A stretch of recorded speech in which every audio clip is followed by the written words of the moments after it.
All right, sir. So yeah, I just fired up the stream now. What was the first thing you wanted to talk about? So you mentioned, I guess the first thing that I'm thinking of, you mentioned Squee. I don't know anything about Squee, the goblin. I just saw a card and I decided to make it the name of the random goblin hero that I decided to go with. You know? Yeah, so Squee, like as a character, is a goblin on Dominaria, and he's quite famous there. Okay. For different things, but so I mean, so he wasn't on Zendikar. That was the only thing. Yeah. Um, but then also Squee, I think, isn't very ranged, if I recall. Like most goblins, he doesn't tend to do range stuff. But the one I mentioned, whoever it was just when I searched for red creatures in Zendikar. Um, Oh there yeah, it was that was goblin. Zada's Commander, I think it was called. Yeah, so Zeta, that Zeta, goblin, Zada, yeah. their artwork had them holding a crossbow, and I think you were going for like some kind of ranged goblin, weren't you? Right. Okay. That might work. So we'll drop. So basically, we're gonna drop the whole fire goblin thing. I wonder if I should try pulling it up. The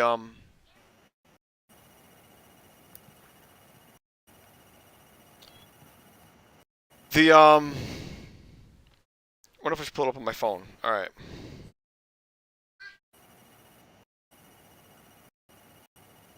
So he's a. I wonder. It can't be hard to find a goblin figure with a crossbow, right? Like that's got to be something like some common Yeah, fantasy trope, huh? yeah, surely.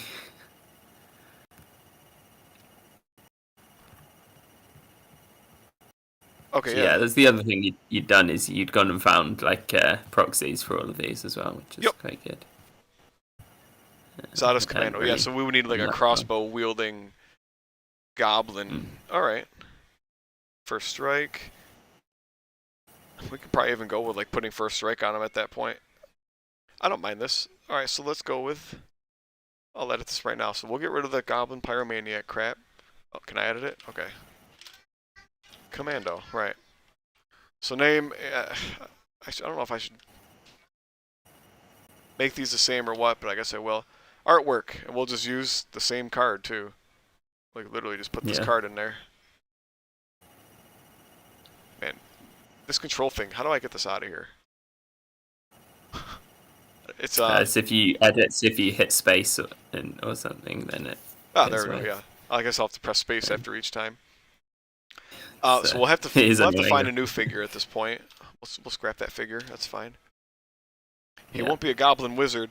This is a goblin archer ally. I didn't touch on I guess just goblin up. Yeah. yeah. I didn't touch on the what is it? Yeah, on the allies. Like I see there was a bunch of cards that were called allies. I just didn't bother Mm. with that. I had no intention of taking Yeah. that route. No, so that was a mechanic. There were these allies, or ally was a creature type, and then cohorts and rally abilities would be Rally. like, Yeah, that was one I saw. Yeah. yeah, be like using other allies you control would buff them up. But yeah, there's not enough creatures in arena to do that. I mean, it'll probably get there eventually if we keep adding Yeah. more and more customs. But one thing I wanted to do, and I'm not sure if you think this For, would be for one appropriate. set. Oh yeah, from this Mm. one set, yeah, there's no way. But I was thinking, I would look at like, what are the scouts? What are the Kessick Rangers and the Elf Rangers? Let's see. Okay, they're human werewolves. Because I was about to say, like, if their creature subtype was like a ranger, I was thinking maybe we'll make this guy a goblin ranger just for the sake of having ranger synergy, but that's not the thing. We could make him a goblin scout, since I don't think there's. And I don't know how much you care about this, but just to be like, we have other bow wielding figures, so it's like, do we just make him a goblin scout? Like the elf rangers are dudes with bows, and they're called elf scouts. That's their creature types. There's no such thing as an archer right now Yeah. as a type that I know of. And again, this is just more like future weird Yes. synergy, I guess. Like, do we make him a goblin scout so that if we make a card that buffs scouts at some point in the future, it can apply to him and the elf rangers? Yeah, I see what you mean, but I'm not sure the scout is right for the character or the figure we're going That's with. fine. Yeah. But no it's big problem. certainly something to consider on these cards. So these, all right. So I'm gonna have to scrap most of this stuff. I mean, we can honestly just rename some of these. It's just like we don't want it to be Yeah. wildfire, but and rather like the concepts might be able to remain. Oh, I'm not sure about the whole arsonist thing. Um, I guess another thing I should mention is I was attempting to figure out like how to better put like more token creatures in here. Like I don't think we were going to explore tokens very heavily when we initially chatted about this, but as I went through like developing my own stuff. Oh, okay. Yeah. One sec, sir.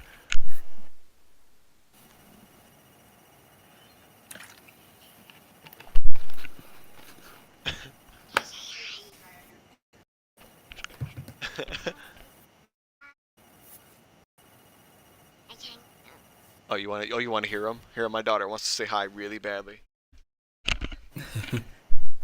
Hi.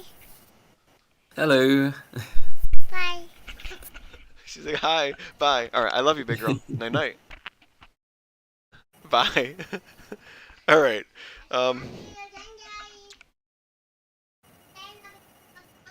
Okay, big girl.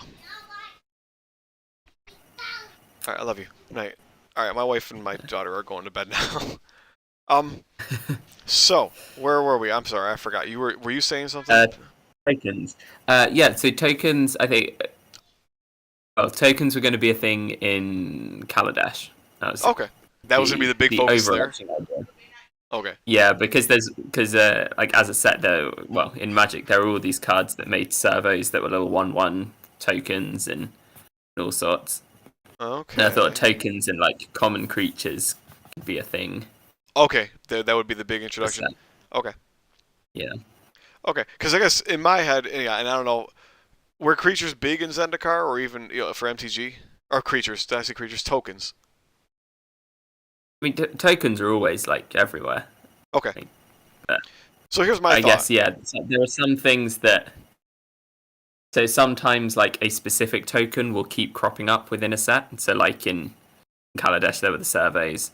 Then again, yeah, Zendikar had 1/1 saplings, and also the 1/1 Eldrazi scions. Yeah, there was a lot of Eldrazi tokens that I saw. Yeah.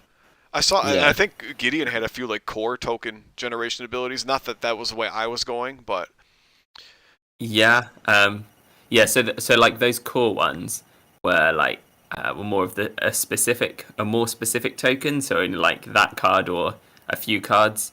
So there's like tokens like that are just there because another card's generating them, and then there are tokens where like lots of cards will generate the same token. Okay. Okay. So I guess along those lines of, like you mentioned, you'd rather introduce more tokens, more commons with... Is Kaladesh what the next like expansion, quote unquote, after this one? Yes, that's the next one. Okay, because in my head, that's what I was thinking, is that I would introduce the common squads with Kaladesh, but do a few more token things. We could probably do more tokens with Kaladesh, but I would introduce more token things right now, especially because like we have the Nissa's tree thing, which basically turns a tree into a token, for the turn kind of thing. Yeah, I wouldn't go heavy on tokens, but to make it more of a thing, I guess, in this set. Yeah, it could. Yeah, create the framework and the rules for tokens and have tokens. To be fair, like servos and stuff make more sense as common creatures in Arena than as tokens. Probably like that kind of thing. The kind of we're going to be using the same word for different meanings. So the kind of Magic the Gathering tokens that lots of cards generate. So something like the servos or the saplings, that kind of thing is probably better suited as a common squad because you'd be fielding lots of them. That's the idea. Whereas the kind of Magic the Gathering tokens that are there because a specific card generates a specific thing. Probably what would translate to be a token in Arena as well. Huh, okay. Yeah, that's something I think I struggle to distinguish too, is that would it be so hard to look at common squads in AOTP and just say common squads are the equivalent of tokens from MTG? You know, the TCG. Yeah, well, that's the thing, because I mean, it depends. Really, like I was like, it's like the distinction between like I don't want to use the word common because that's it already has too many meanings. But there's the uh, yeah. So I would distinguish them into two classes. One is the ones that lots of cards will make, like Servos, like Saplings, like Eldrazi Scions, all these things. Yeah. Um, and then there are the ones that are very specific. Like I have some cards that they're the only card that can make a token of a specific type. Right. Because the way the rules about tokens work in Magic is that a token is just a placeholder, and it's whatever created the token that defines all its abilities and colors and everything like that. Mm-hmm. Okay, I see. Whereas I think for in Arena, what would be a token is more that. Well, I think conceptually is more that like specific, like Nissa's creates a token creature tree. Yeah. Okay. Okay. Type thing temporarily or whatever. Whereas the kind of thing like surveys where you'd be having lots of them or whatever else is more in line with what a common squad does. I got you. Yeah. Right, and it's almost like the Ghoul Vanguard, where like when he kills something, and then the card says turn the creature or turn the figure into a 1 life, 3 power, 3 toughness, whatever zombie thing. Yeah. Yeah. It's like that's literally the token because the Ghoul Vanguard gives Yeah. all of those properties to the token, right? Yeah. Well, in fact, actually, yeah, we did talk about this before Yeah. with this set because at the bottom of the document under the rulebook, there's things about token creatures. Wait, in the official rulebook?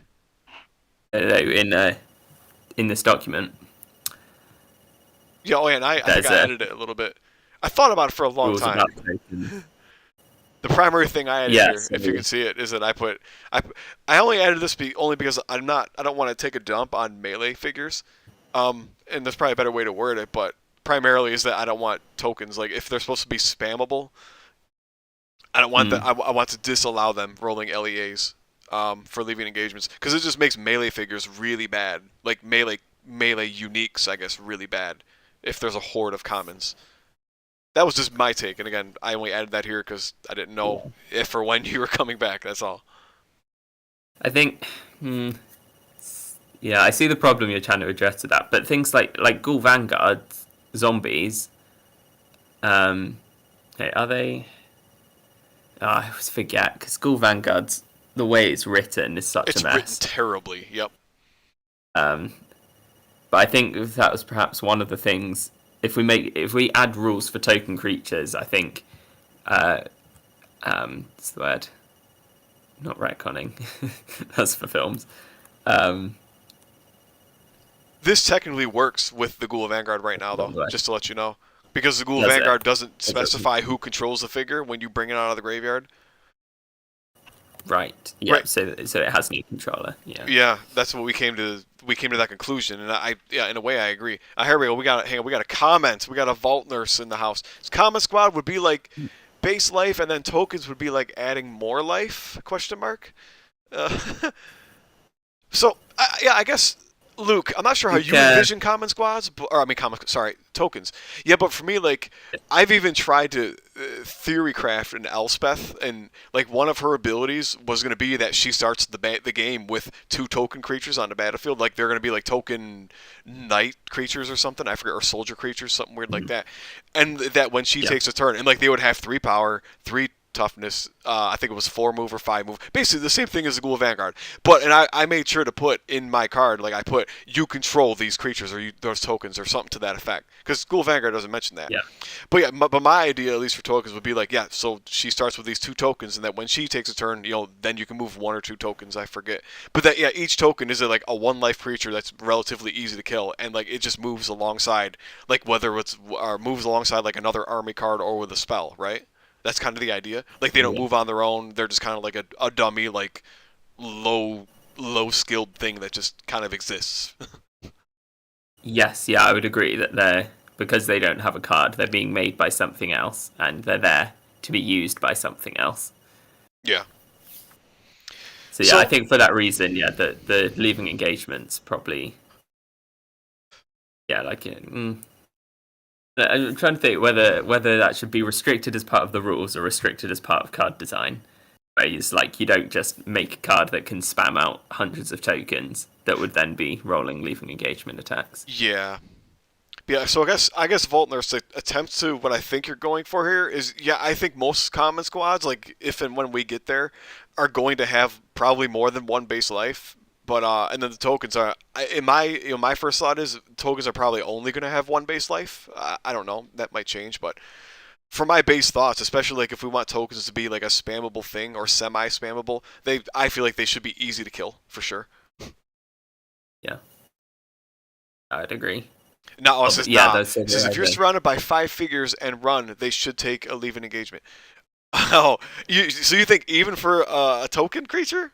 I don't know. See, that's my biggest qualm though. Is like, yeah, if you're surrounded by 5 figures, but if that's 5 tokens again, like if tokens are supposed to be like the spammable like throwaway unit, I don't want melee figures feeling like completely like handicapped and or like handcuffed by someone who like an Elspeth, like a theoretical Elspeth white planeswalker that I've been trying to like think of just for fun. But I could see her getting like 5, 6, 7 tokens, and it's like, how is any melee figure ever going to do anything against those other than repeatedly waste turns killing tokens? And you know what I mean? Like the tokens still take up a hex, which is something by itself, right? I just feel like allowing tokens to roll LEAs. Heck yeah, they are now creatures. Yeah, Vaultners really wants to see leaving engagements from tokens, and it's a possibility, sure. But then I think tokens would need to be restricted because, yeah, like if we have people making Yeah, 5, 6, 7, 8 tokens, would be kind of nuts, because it's just I was leaving just saying, engagement hell yeah, for any melee figure to get to a planeswalker. Go ahead. yeah. If there was something that could make that many tokens, that should perhaps instead be a common squad. Like if you're going to be getting into that like number of figures, that's where we should draw a line and say, well, that should be a common squad. Okay. And like tokens being made like Ghoul Vanguard, you could maybe get like one if you killed something, or like Nissa's tree ability is, she's making a token to move an attack on a turn, Okay. that kind of thing. It's not like you can just spam out and then use all these tokens. That's fine. Okay, I can see that. I think I agree though, right? That if we want, that's a good statement to say that. Like if you want right, like 5, 6, 7 of like a kind of creature, just yeah, we should have that be a common squad probably. Hmm. Just in terms of a design trend. Yeah. Okay. Yeah, so then what's the point of a token creature then? It's just more of like something as like an added bonus, like as we said for like the Ghoul Vanguard or like Nissa, just to be like in the middle of a game, you're kind of generating like a random like maybe 2 or 3 creatures, but usually not more than Yeah. that. Okay. Yeah, so it's to have a framework of rules about creatures that are generated not as part of an army card. And therefore, they're token creatures, and then they have these rules like if they leave the battlefield, then they just cease to exist. It's not like it starts getting messy about what graveyards they're going to be in and interactions with that. It's they're one and done figures. Yep, I gotcha. That makes a lot of sense. I agree with a lot. Like I don't think I touched anything else you put here. I think I left it all the same and I just added that. That's the same. I just had maybe we don't need this. The other thing is that in Magic, like abilities often reference token creatures as well. Yeah. Say, can do the same. Like something like it's easier to kill or interact with token creatures or cheaper than it is to do regular creatures. Mm-hmm.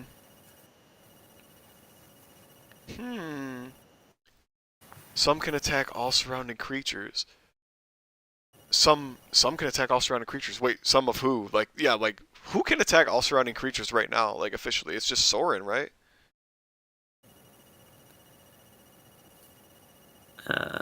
Every 3 tokens makes a new squad? Question mark. I don't think. Yeah, I don't have any intention to say like once you have so many tokens that it becomes a squad personally. But as far as like yeah, who can attack surrounding creatures is just Sorin. I don't think anything else can can attack more than one creature per turn. And Chandra can attack twice per turn, but You can do it with trample as well. that's true. Trample would probably murder a bunch of tokens quickly. Huh. All right. Well, I'm not sure. Then what do you feel about this? I still lean slightly towards not having leave-in engagements, like not allowing tokens to roll a leave-in engagement attack. I think. I think I'm on the side of. Sorry, I've already forgotten your name. The commenter. Oh, Voltners. Yes, they are creatures, so they should roll leaving engagement, so long as they have a controller. Because you can, of course, have tokens that have no controller.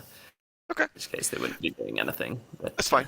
I'll trash this for now because it doesn't really bother me too much. Again, I put that rule there mostly because like I was imagining you'd be generating like 6, 7, 8 tokens per game maybe. But if we're keeping it in the ballpark of like 2, 3, 4 maybe at the most, then sure, that's like then LEAs can be fine. I think it makes more sense like that, like just in terms of conceptually. Okay. Anyway, so we got on that huge tangent because yes. right, I was looking at Arsonist. I was looking at Arsonist because I mentioned when he attacks a token creature, just kill it automatically. Anyway, so yeah, so we just retheme these, and I don't know if you want to change any of these stats. This was just kind of random stuff that I set up just to make it feel like a decent hero. Yeah, sure. We can tweak these over time. I don't care. Like, what do you think about this Life 6? I'll zoom it in. I'm not sure if you can see it. Yeah, no, I can't read it. Uh-oh. Is it because it's too small? I'm not so good at it. I mean, I can see it fine. I don't know what it's like on YouTube, but I hope it's readable. Faultners, if you're still there, can you read these stats that I have in front of me on the top left of my stream here? On the left-ish. Let me see. How big did I make it? I guess it's the left side of the stream at this point. Okay, yeah, so life 6, move 5, range 5, power 4, toughness 3. I mean, yeah, it sounds reasonable. I'm not that good at just seeing the numbers and making a judgment on it. Okay, yes. Yes, Volner says they're readable. Okay. Okay. No, I'm not either. So absolutely not. This is more of like a guess. And I mean, and more so, it's going to be the abilities that define it more than anything else. You know what I mean? Yeah. Like, these stats don't really mean much. Yeah. Yeah, exactly. I think that's just something to tweak later on. Yeah, it's more the abilities that'll define this guy more than anything.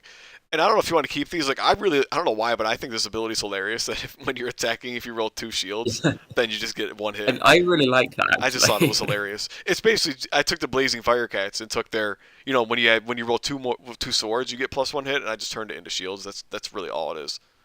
Yeah, those shields are more likely. What's his power 4? So we gotta make it Zada's commander. Whoops. Commando. Whoops. Zada's commando. Right. Yeah, that's it. Yeah. It's just I can't call it wildfire anymore because this clearly this isn't fire themed. What do we call it for a dude that's shooting a crossbow? I don't know. Too much gear because of the flavor text on the magic card. There's a quote from Zada. There's a word for someone who brings too much gear to battle. Survivor. Oh, is that what it says? Hang on, do I still have that up? Does it really say that? How do you have that memorized? Oh my gosh. I have it up. Oh, you do? It did amuse me when I saw it. It does say that. Yeah, there's a word for someone who brings so much. Okay, survival. All right. That is hilarious. I like it because it leans into it's like chaotic stuff, isn't it? Ridiculous. Okay, so we call the ability what? Too much gear. Yeah. Too much gear. Okay. Also, goblins, as a race, lean themselves into slightly sillier naming of stuff, don't they? Yeah, sure. Are they a hoarder? Goblins? They're hoarders, right? He looks ridiculous, dude. I like that card art. I should probably pull it up for the stream instead of having it on my phone, but yeah. Can I pull it up on my let's see. DuckDuckGo. I should probably change this because I don't really like DuckDuckGo much. Alright, so Zada's Commando. Let's just pull up the card for the stream. Yeah. I'm trying to remember what the official goblins were about. But now I can't even remember the name of them. I like the art looks hilarious. Yeah, he's got like a Yeah, bazillion things on his back. Goblin Archer ally. I mean, we could give him first Goblin strike. Chapel. Like, should I just drop Arsonist and give him first strike? Yeah, that might work better. I'd have to read what first strike does, though. Shoot. Let's go to Hero Escapers real quick. So, first strike exists in AOTP already. It's freaking, Yeah. what is it? Seize the Initiative. I gotta go find Seize the Initiative real quick. I want to read if it says, like, you have to roll more cross swords or if it says you have to roll more hits. Because then, that, you know what I mean? Like, because the other ability gives you a hit, but not cross swords. I don't know why, I just want to... Yeah. Now it's like my morbid curiosity wondering if they're going to synergize or not. It's not an enchantment, it's a sorcery. And it's a white sorcery. What did I say it was? Seize Initiative. There it is. First strike. All right, let's see. Yeah, it says if you roll more hits than the defending creature has in toughness. So that's pretty cool. Like, so there's some synergy there, and I kind of like that. Like, we'll give him first strike, and then it synergizes with too much gear, even if it's just a little bit. It's still pretty nice. Yeah. Sorry. So was that if you have more hits than shields? If you have more hits than their total toughness, which it's kind of a garbage. Oh, they don't roll dice. Yeah, it's kind of a garbage ability, if you ask me. But it's something at least. Yeah, it says if you roll more hits than the defending creature has in toughness. Which means, yeah, if they have toughness 3, they're rolling 3 dice. You have to roll at least 4 hits to prevent them from rolling defense at all, which is good luck, I guess. Yeah, but then too much gear is adding hit to the hits already. So True. The difference is, though, if you think about it, that works well. In practice, I've tried this. I've practiced it, whatever. I've like tested it a little bit. So this generally puts his like average attack, like his average hits rolled for rolling 4 attack. He's usually getting 2 or 3 hits. Because if you think about it, if you have to roll at least 2 shields and you're rolling four dice, then the most swords you can have, other than 2 shields rolled, is 2 swords, right? 2 hits. Because you're rolling 4 dice. 2 of those, half of them have to be shields. So yeah, like roll 2 swords, you roll 2 shields, and you get 3 hits total. Just so it's like, eh. And again, like most things are going to have 3 toughness. I think there are some guys with 1 and 2 toughness, but so it's like first strike isn't going to be perfect, but yeah, it's if you've already got 2 hits, then you have like a 25% chance of getting an extra one. But if you have less, then you obviously have improved odds of getting at least 1 hit. Yeah. Basically, that's what this does. Is it generally it heavily influences your ability to. I was just heavily. It almost already prevents you from rolling less than like 1 or 2 hits with this guy, honestly. Because yeah, it's like if you roll less swords, you're probably rolling more shields then, unless they're all blanks, you know.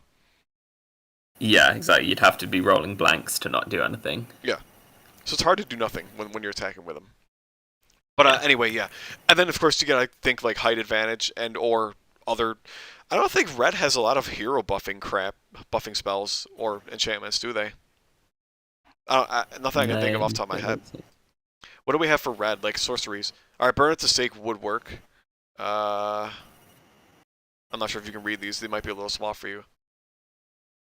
Yeah, just about when they're not moving. I zoomed it in a bit. So burn at the stake would give you +1 attack for 1 turn, +1 power for 1 turn. Like none of these other ones really do anything. It's all red has a lot of squad buffing right now, so that's kind of a question. But anyway, so first strike is going to be kind of hard, at least in this at this point in the game's life. But whatever, like it's thematic enough. I'm happy with it. Yeah, it's. So all right, whenever shoot, wait, is there somewhere? No, I don't want to have to type all that out. It's too much work. Where are my Google Sheets at? Yes, it's in my rule book at the bottom. Oh, it is. You can find it. Yeah, because first strike is one of those. Well, I'm pretty sure it's one of those defined. Yeah, it is. Well, it's not defined in the rulebook, but like it says on the card itself, target creature gets first strike until end of turn, and then it's like first strike in like big bold text, and then it says like the description of it underneath. Yeah, it's supposed to be like an evergreen word, I think, which we should probably do. Put it in like the rulebook or something. Yeah, so I think I. So yeah, should I even spell out first strike then, or should I just like we can literally just put first strike in there and just leave it? Oh yeah. So I mean, I've got the text in my PDF if you want to just copy it over. But I guess yeah, is that a thing? Are we gonna not put rules text for uh, um, what are we called for evergreen abilities? The evergreens. My first thought was that I was gonna I was mostly gonna do it only for flying and stealth flying. Let's see. Oh dang it! I'm trying to copy it. Actually, I'll pull up my sheet here. Seize the initiative. Do I need to Control C this? I think I'd like to get there eventually. I'm not sure if I wanted to put it in there. I guess I'll have to say when what's his name? Whenever Zeta's commando, yeah, Yep. attacks. Just type it out.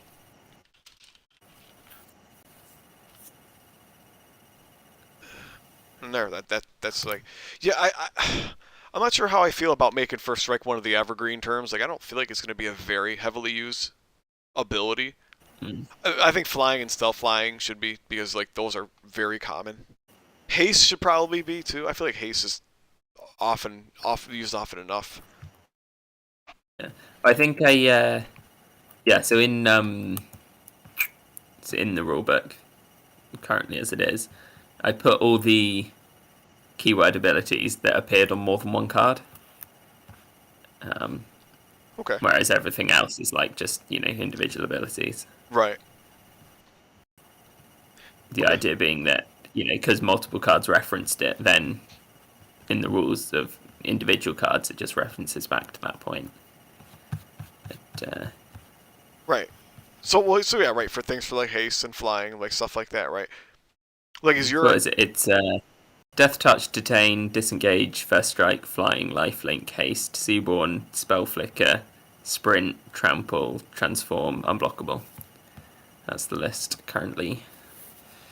Some of those aren't even mentioned twice though. Like First Strike is, I think, it's only mentioned on that one spell, right? But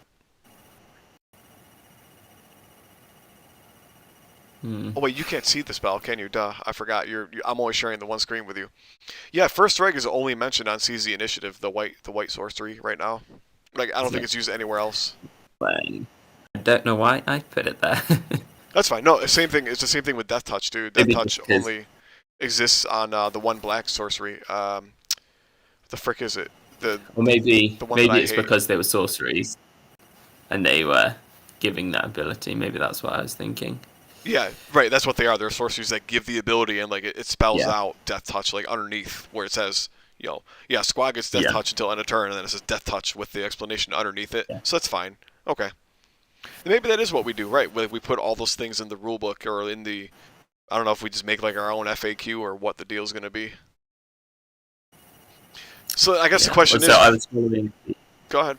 I was following the Magic Comprehensive Rules format where evergreen abilities have their rules written out in the rulebook, and all other abilities are as written on the card. Right. So are we going to do that for First Strike then? Well, I don't know. I'd say until something becomes common enough, right, that it, like flying, that it warrants not writing it out every time, then it should be written out every time. I don't think First Strike will be that common. I don't even feel like it's that good to begin with, so. Yeah. Or maybe it will. I don't know. All right, anyway. So we got too much gear. We got First Strike. Do we even need a third ability on this guy right now?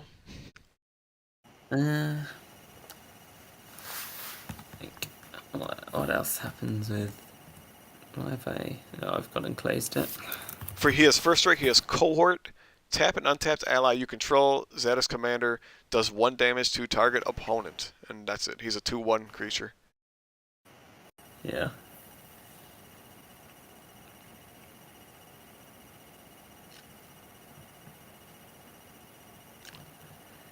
Tap an untapped ally. Okay. I mean, not like allies are a thing anyway, but Right, they're not.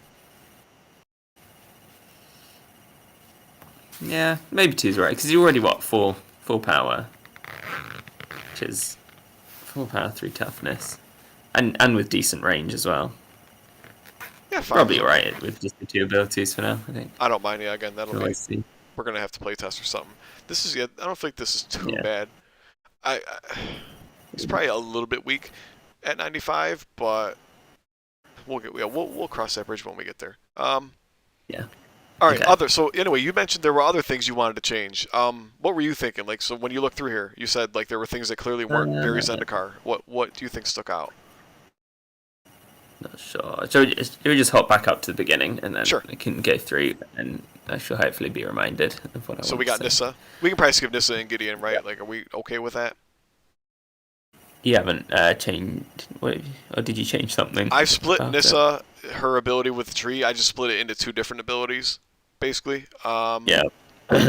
Yeah, makes sense. It was long. It was one Yeah. long ability. Yeah, again, that's my personal preference, but I was like, I split it into 2 abilities where I think it makes sense now. More sense to me, anyway. Yeah. Hey, just a random thought. Because the other day I bought a Marvel Hero Escape because it Oh, you did? magically cropped up in the Cool. UK. Just a random aside on the breakable wall thing on the top floor of it. Yeah. Are those hexes with a hex interlock, or are they not? I don't think they are.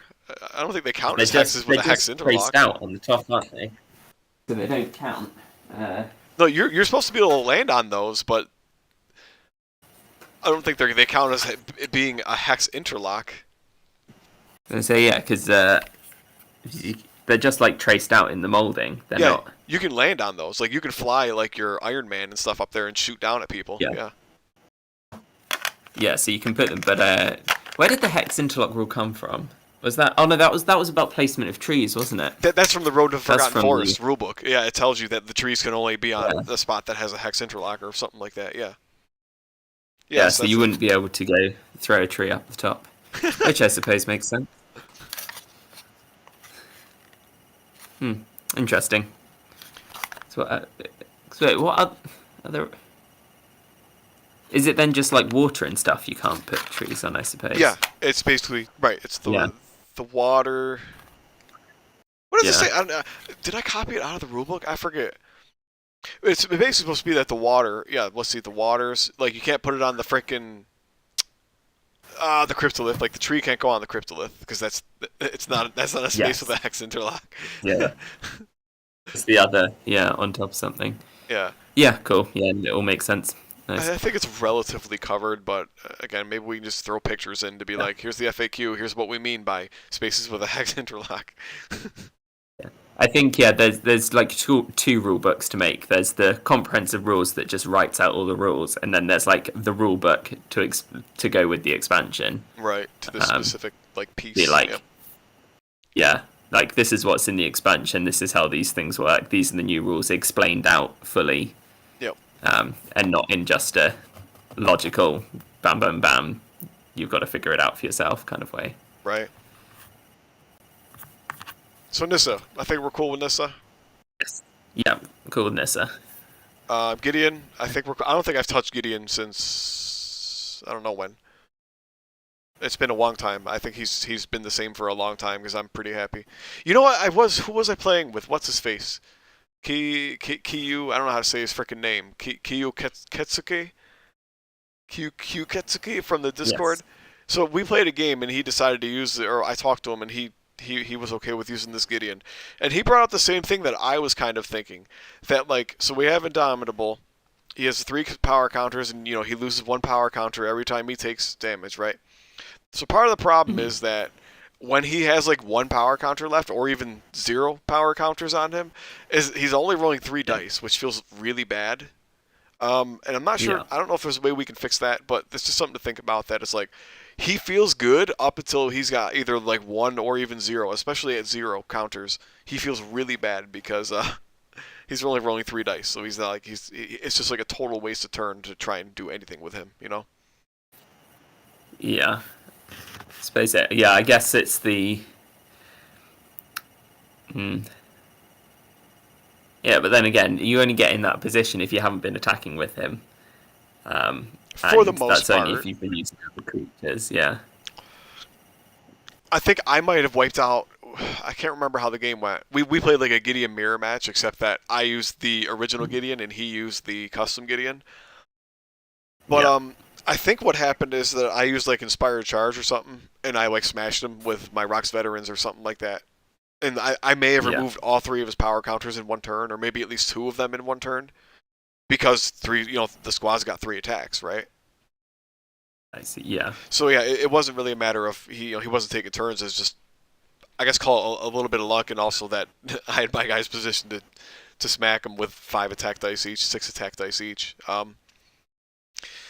But so to counter argue that, I'll just give you my own counter argument. Is all right. So first of all, you remember, or maybe you don't remember, I don't know, but I think I streamed it. The one game where I played Inspired Charge on the hookers and I killed your Arlinn like on the same turn, right? Yeah. And I think she only had like 1 or 2 damage, maybe not even. I can't remember. I have to go look. But so the difference is like Arlinn died. She probably took at least 4 or 5 damage from like that turn alone. The difference is like most Planeswalkers, again, like I feel like AOTP is a little bit of like a burst meta.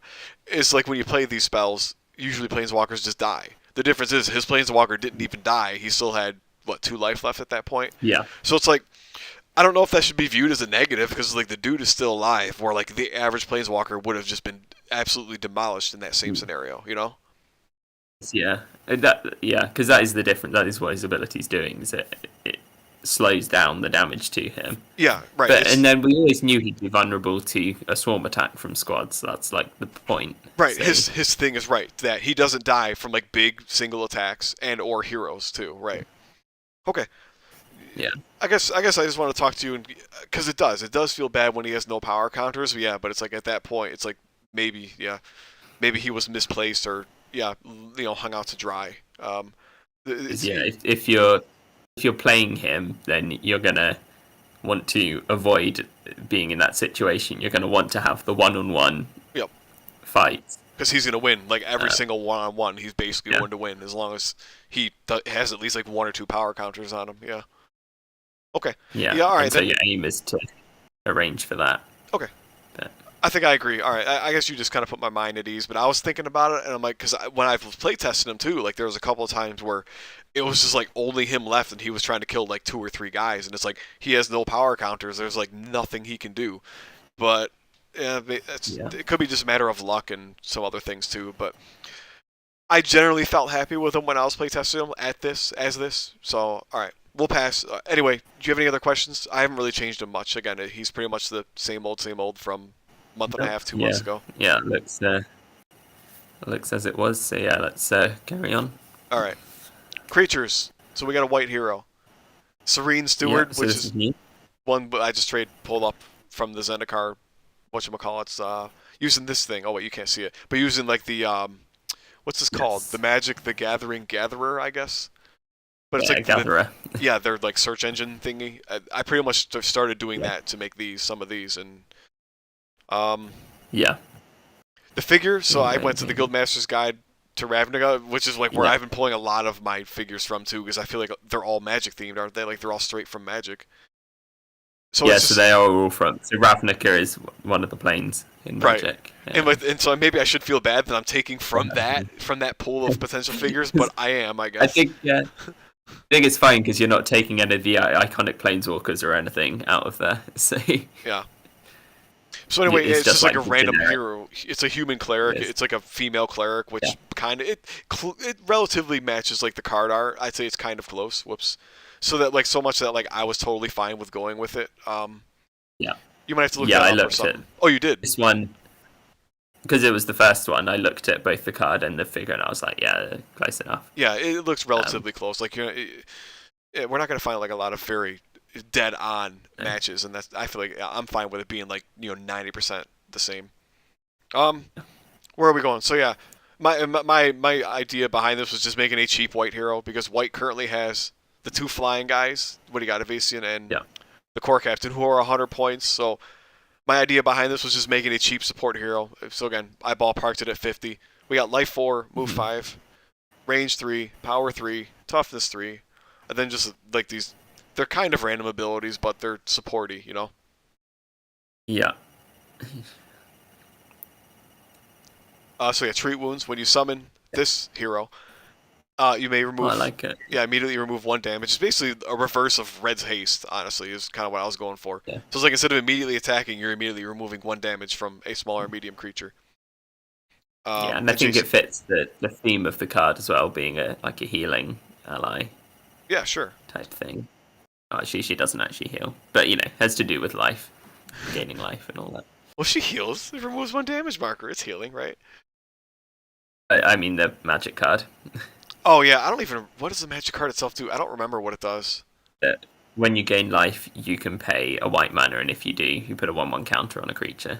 Oh gosh. Yeah, 1/1 counters are scary. It's the point is that it's interaction with life gaining and that kind of stuff. Yeah, sure. Yeah, I completely forgot what that card did. Well. So then the next ability, again, just kind of a made-up one, but build Courage.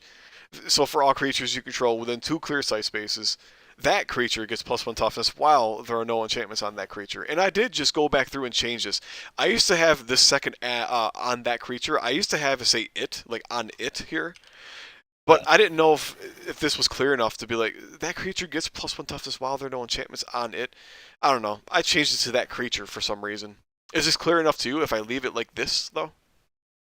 I think you can trim it down. Like it's worded a bit. I don't know. It's wordy. Says worded excessively sounds a bit weird, but I think all it needs to say is each creature within 2 clear sight spaces gets +1 toughness while there are no enchantments on. So all right, creature. Sorry, we drop. Right, so we drop 4. Right, so we say each creature you control within 2 clear sight spaces of Serene Seward gets +1 toughness while there are no enchantments on it. Right, that makes sense. Each creature you control within 2 clear spaces of Serene Seward. So let's get rid of these. Gets +1 toughness while there are no enchantments. So like that. Yeah, that makes sense. Because that is what his name. That makes sense to me. I'm fine with that. I haven't seen the physical figure. I don't. Do we even care much about the height? Like, it's probably medium. It's probably about a standard size figure, right? It's probably ballpark 4 or 5. I just put 4/5. Yeah. Again, it's dependent on the actual figure, isn't it? So that'll be more so. It is, yeah. Yeah. All right, your thoughts on this though? Like cost of 50. This might be a little too expensive, but whatever. Oh, I like it. I think it fits in well. Like I like the design of the card, and I think it fills a good gap of a cheap white hero. Excellent. I'm just gonna go throw on some YouTube music real quick because I just realized I'm streaming and I don't have any background music going. Well, let's scroll it's got on some down. Of your legendary music that's always amazing. That freaking, it's just like royalty-free random music, dude. What was it on your last stream? Just whoever it was commenting was just like, great music. I forget. I was playing some like random, some random like, again, it was like royalty-free like metal or something. Wait, royalty? Yeah. What was it? All right, hang on. Now we're taking a quick break here to find my freaking, what music was I listening to? Yeah, it was like heavy metal, like synth, like you know what I mean, like not steampunk, but like cyberpunk, like 80s or 90s, dude. It was synthwave. Yeah, It's like some dark synthwave stuff. I actually enjoy that though. Some of it sounds like really dorky and like like it makes me feel like an old man sometimes, but it's enjoyable to me. Yeah, I love that genre. Oh yeah. Yeah, you heard of Carpenter Brute? No, is it a band? Yeah, it's a artist. He's really good all in that genre. He's like how many albums? 3 albums now. Plus a live album, which was really cool because he like reworked all his songs to work with a band rather than just being synth. Okay. So yeah, the band support. So the live album's really good. And then also, just like I don't even know how it happened, but he made a film that was a sequel to a music video of his, and like the whole film's just his soundtrack, and it's awesome. Oh my gosh. Definitely check him out. Yeah, no, I have not. Synthwave is really new to me, I guess, or synth. Is it just called synth music? Whatever. It's new Yeah, for like me. It's just like randomly got suggested to me. I think because I was starting to listen to like just like random like heavy metal and like random remixes, and it just like popped up, Yeah. and I was like, all right, this looks like old like 80s and 90s, and I just clicked it, and yeah, it seems all right. All right, but Yeah, we got background music now on the stream because I forgot this entire time. sweet. I'm enjoying it. Are you listening to it? So, I can hear it coming through. Wait, you could hear it Yeah. on my freaking. Is it on through Discord? Wait, how are you hearing that? I'm just questioning. Yeah, through Discord. Oh, I didn't know you could hear my sound. Oh my gosh. Okay, that's interesting. Oh, is it too loud? I Yeah, actually. because you're in headphones. It's not like I'm hearing it spill over from speakers, is it? Hey, I don't know, dude. All this technology crap, it confuses the heck out of me sometimes. Hold on. Can you, if I make noise, if I make my computer make Oh noise, yeah, can you hear that? I can hear that. Although I am on I speakers. guess I don't do a lot of Discord chatting then. I don't. I Hold swear, on. I'm confused how you can hear If I that. mute myself, like if I mute my speakers, and then can you still hear? No, I can't do that. No, never mind. It just randomly stopped. I think. I think it stopped when you muted it. I'm not sure, but Good. Okay. Anyway, Tangents. back to the task at hand. Blue Squad. So we got Blue Squad. I think this one. I'm not sure if this one was an actual Zendikar thing. I can't remember. It was a Gatewatch by the looks of it.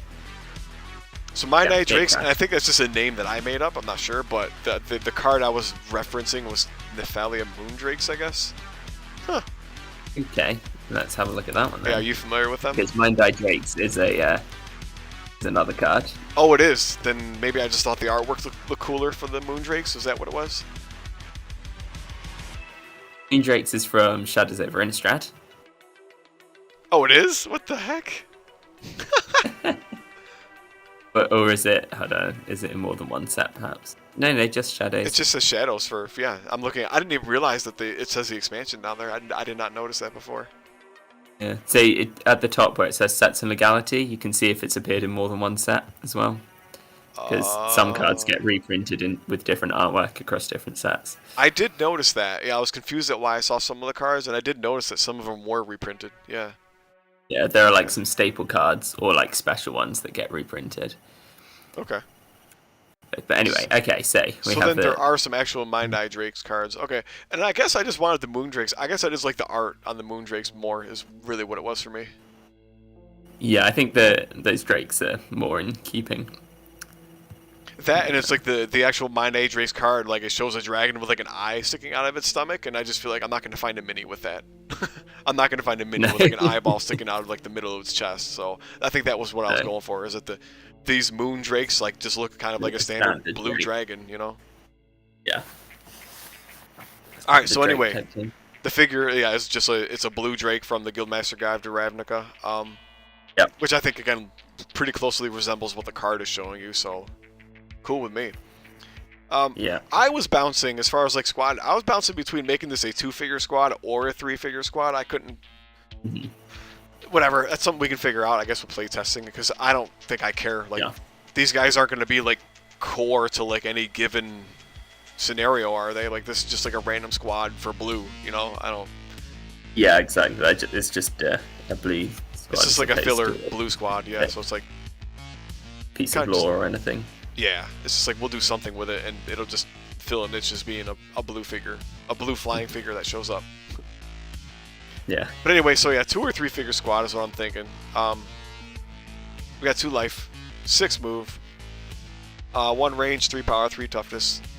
And again, we can change the name of these, but I call this one Final Gaze. It's just whenever one of them is killed, you look at the bottom card of your library and you may place it on top. And then Yeah, I stealth like line. that. It's a reverse of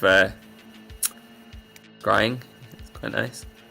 Right. Yeah, yeah. It's the reverse of the. Oh, okay, scrying. Yeah, but that's what the one Jace does. Is he says look at the top card, and then you may place it at the bottom. It's just a flip of that. Yeah. Yeah, and stealth flying, I think, also fits well into a blue break creature. Oh yeah, absolutely. Yeah, I put him at 85 for now. Just a roundabout guess. It's tough because like blue kind of already has like a bunch of squads that like kind of do everything. Like they got whatchamacallits. The frickin' the Leyline Phantoms, like those guys cost 95 and like they're really bulky and they have a lot of life and a lot of toughness. Then they got the what's names. They got the Illusionary Projections who are 65 points and have good range and good power, and then they got the cheapo, the Lantern Geist, who are annoying, and they only cost 30. So it's like I think blue's kind of all set with squads. It's like they don't have a flying squad though, and that's why I was like, all right, let's go with a flying squad. So I figured stuff flying. Here we are. Yeah, I think that works well. It's nice. Right. I like it. All right, so no more to add for these guys. I think, as I say, I think the only thing that will just determine whether it's 2 or 3 figures is how many times we want Final Gaze to trigger. I think that's why I was going to be the deciding factor. I think that's why I was leaning towards 2, and then I think I eventually went with 3, but I don't know. But yeah, that's key. That is how broken it is. Yeah, that is definitely the key. Is figuring out right how many times we want this triggering. Well, we can chat about that. That's a pretty minor point. Yeah, exactly.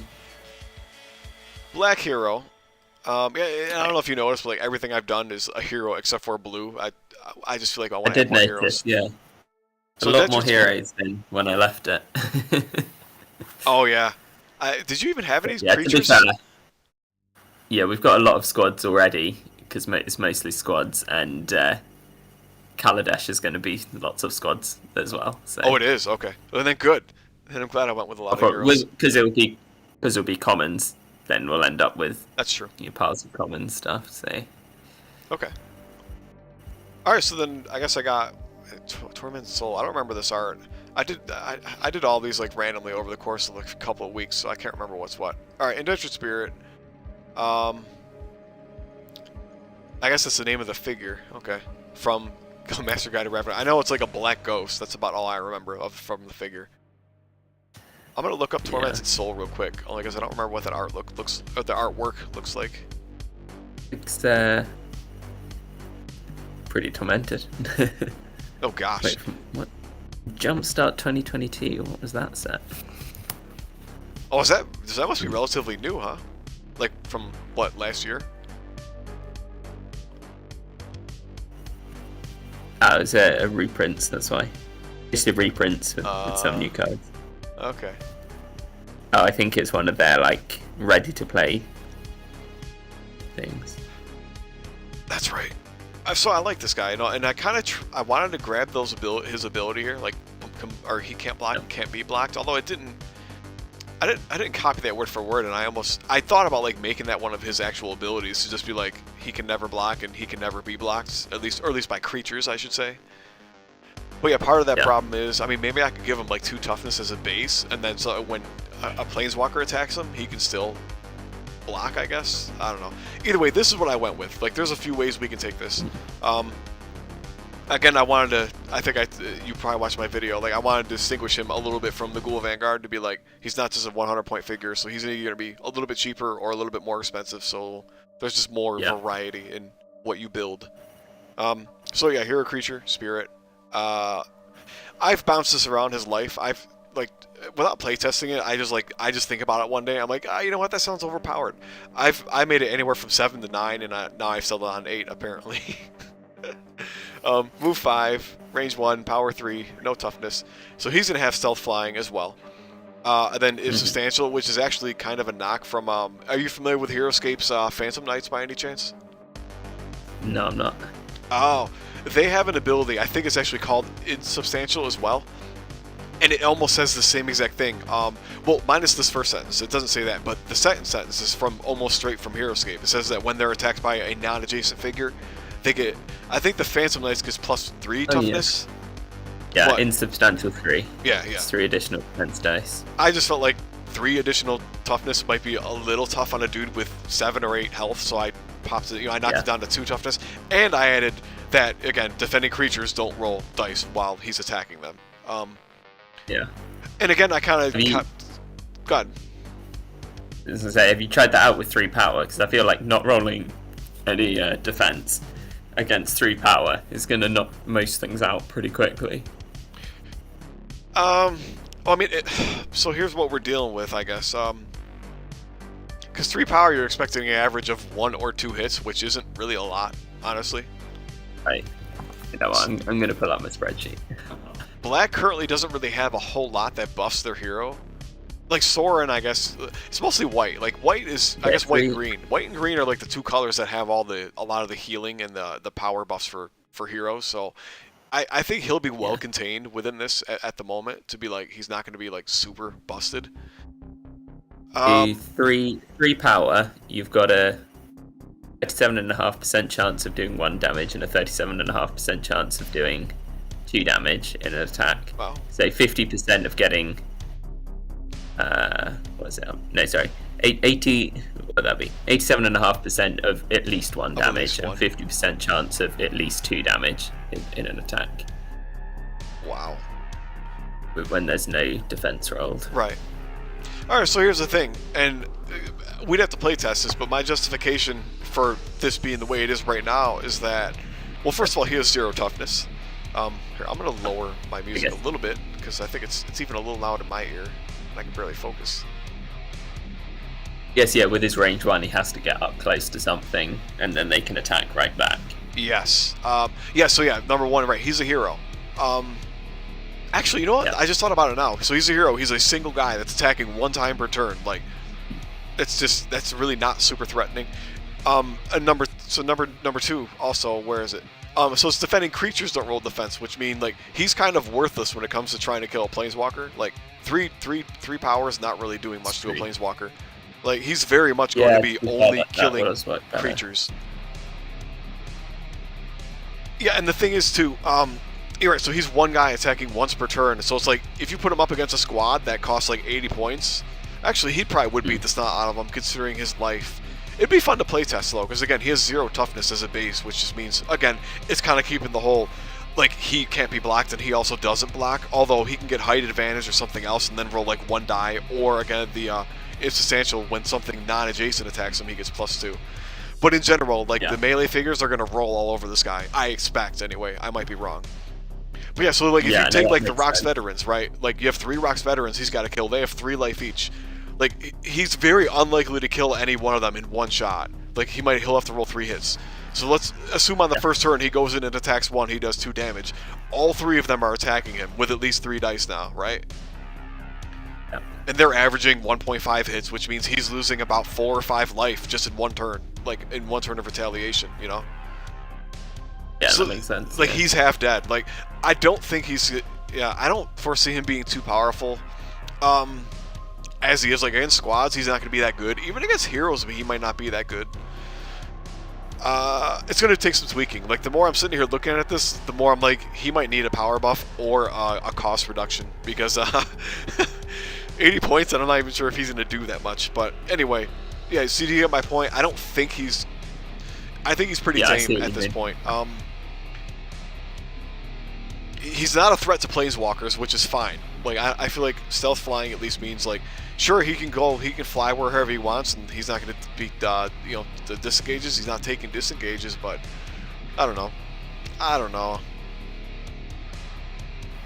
He's not like super threatening. Like even as a standalone figure, like even trying to kill other creatures, I don't think he's super threatening. He gets high ground, he's a little better because rolling 4 dice. And I think it's where stealth flying is going to come into play. Is he probably will be rolling 4 dice a lot of the time, which I think is where we're going to have to like generally treat him as. Is like he's probably going to have 4 power more often than not. Yeah, it makes sense. But playtesting, I think it'll come down to playtesting. I think this isn't too bad as it is. I don't know. What are your thoughts? I just talked a lot. Yeah, no, I think it's an interesting creature to have, with the no toughness and all the stealth and all of that. Yeah, so he has to come up to things like, hard to kill, but until you're in close quarters, but he has to be close quarters anyway. Right. To do any damage. So that's quite well. Unless sit him on top of a cryptolith. which case then it gets more difficult. Everything, yeah, that's true. Because he can still attack, but he can creatures attack. wouldn't be adjacent, so he'd be getting the toughness. Right. Well, this goes back to the debate we once had in the Heroescape wait, Discord. about what? About whether a figure with range 1 can attack creatures that are adjacent to it. Right. Because of height difference. I tend to agree with the Heroescapers on that, but that's probably just because that's the way I've always played the game. That's the thing. Yeah. And it's how you interpret that one rule. Because we looked at the rule of the book. That way. The way the rules are written is that you can attack up to your range, and separate to that, you can only attack something you're engaged with if you're engaged with any creatures. And separate to that, you're only engaged if your heights are such that there's overlap between the heights, but not if far enough difference in height, but they're still 1 hex away, you're still within your range 1. Right. There's no actual distinction between melee attacks and ranged attacks. You're right. Well, there was something... Oh, wait, this Battle for Zendikar. But there was one rule we looked at, though, which I think was in the rulebook. It was the Phantom Knights, actually. It was insubstantial. Wait, what was that? No. It was from the rulebook. There was a statement from the rulebook that says... here, let me see. Oops. Dang it. There was something about the rulebook that said that figures with range 1 have to, like, be on an empty space adjacent to the figure they're attacking or something. It might have been the Heroescape rulebook instead. I don't know if we should even try and hash this out right now. Let's look. Probably for another time if we can't get it quickly, but let's see, where's attacking? That's really... it's right in attacking, so I'm scrolling through there. Moving... Alright, who can attack? Let me see if I can find it. So here it is, yeah. So a figure with a range of 1 can attack only a figure from an adjacent space. That's what we said. So it's like, yeah, right. What is adjacent? What does a figure from an adjacent space mean? Yeah. So that was it. It was the debate whether spaces could be adjacent to, because the rules talk about whether spaces are adjacent to each other, not whether figures are adjacent to each other. And the rules for adjacency between spaces and figures slightly different. Yeah, right. The adjacency between a space and a figure is not talked about in the rulebook, except for I think right here, which is so yeah. So then it's like, well, what does this mean? So the Heroescapers take this as if you're attacking, if it's a figure dealing with an adjacent space that has a figure on it, then that means that you want to be adjacent to the figure. But like that means you're dealing with figure adjacency, not one figure being adjacent to a space. But I don't know. Yeah, again, I tend to agree with the Heroescapers on that only because it's like if you have a dude wielding a sword, it's like, you know, I mean, I guess he could throw the sword like at a range of 1, if you want to call it that. Like that's always a possibility, I suppose. Yeah, I mean the way I took at least the Arena of the Planeswalkers rules, the way I read it is that any objects, including spaces, are adjacent to each other if they're next to each other. And separate to that, figures, like as an additional rule, also need their heights to be overlapping by some amount in order for them to be adjacent, or to be looking over an obstacle each other. Right, yeah, for like the ruins and stuff. Are you talking right? Like when there's a ruin existing between the hexes. This is fun. You need both. So yeah, and you still strongly believe that you prefer to play your way, I guess I'll call it that right, like when you're on a cryptolith and there's like range 1 guy on the ground way below, and he's like height 5 or whatever, he's clearly like a smaller figure, that he could still range, quote unquote, range attack, right? Yeah, well, I think that's how the rules are written. But right, and that's fine. Okay. I think everyone in the Heroescape space has played it differently. Oh, they would, yeah.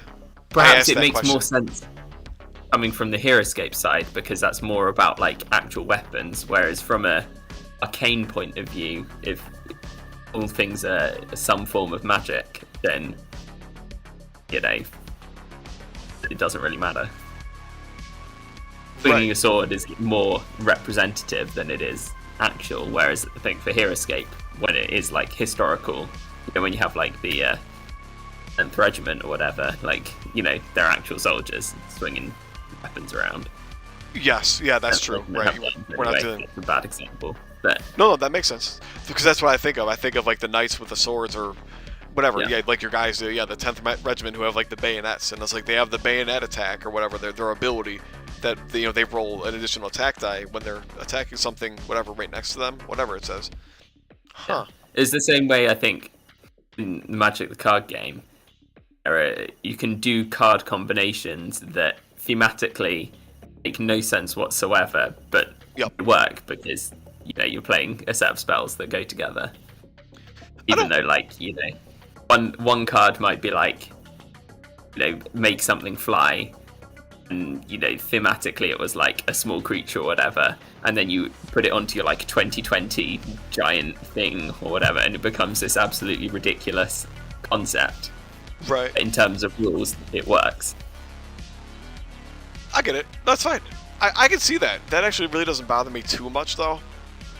To be like, so here's the thing. I guess there's two things you got to think about with this, though. Is that when you have like a medium, a size medium 5 guy on flat level 1, and you have a guy way up on a cryptolith, is that you still need to check for line of sight even at that point. Which I don't know. Yes. It might be hard. That might be kind of hard to do.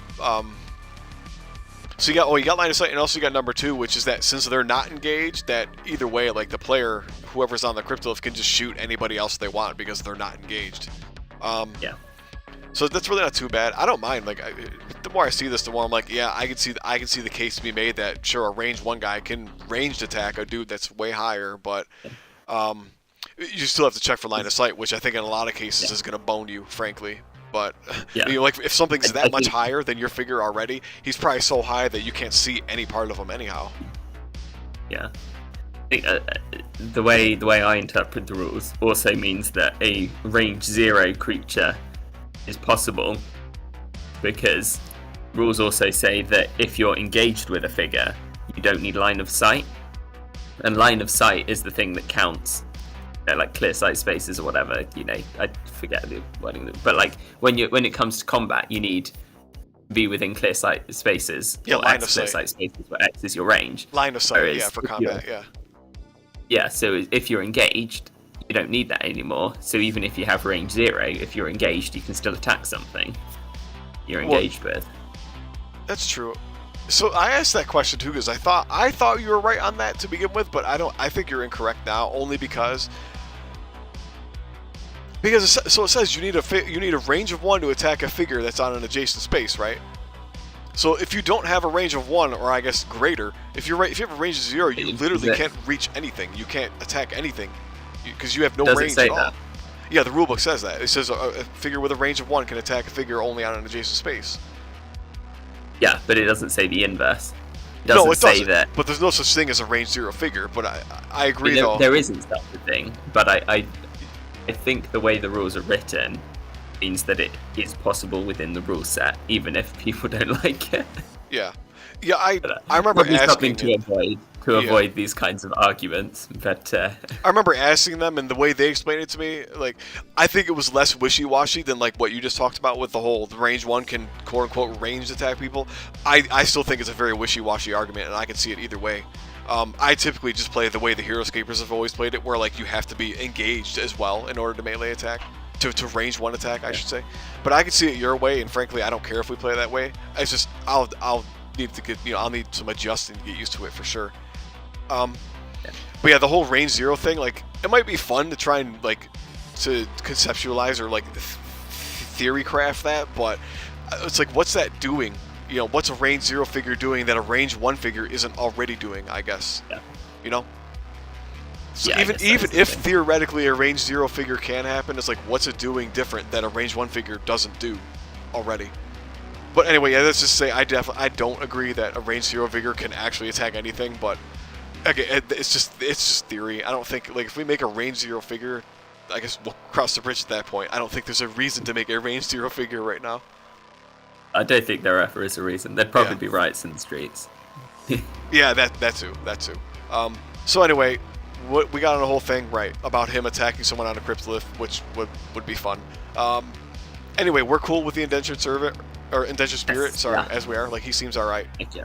Playtesting I will like get it. us to see if he's balanced as he is. Yeah. All right, we talked about Zeta. Is it Zada? I have no idea. We'll have to find a creature. I don't know if we want to, or a figure. I don't know if we want to look that up right now. I don't really feel like that'll be something we should do right now. It shouldn't be too hard to find a goblin with a crossbow in his hand, right? Yeah, I mean, I googled it and I've seen lots of pictures of different ones already. So Okay, good. Hopefully it's mostly readily available. Yeah, I don't like a goblin doing anything should be a relative. Again, it's like a common fantasy trope. No, that shouldn't be hard to find. Yeah. A Shia. Oh my gosh, I have PTSD. Oh yes, you started writing a Shire. Oh yeah, I have PTSD from trying to playtest this thing, dude. I am having so many problems like trying to make this thing like decent. I can't. So yeah, Ashaya, I've done okay artwork or figure. There's only like 2. Is there 1 or maybe 2 Ashaya cars? There's not many, right? No, there aren't. So, I think there might be a Nissa card that makes an Ashaya token. There is. There's well. something like that. Yeah, you're right. Yeah. I remember seeing that there was like an Ashaya token somehow. Yeah. You can search for You can just search for it by A text Nissa as well. Oh, okay. It's got to be like a For Nissa any card. instance of a Shire. Let me look around. There's only 2 instances of it. Ew, Nissa, Ascended Animist. Yo, what the frick? Yo, she looks like she got corrupted by something. Oh my gosh.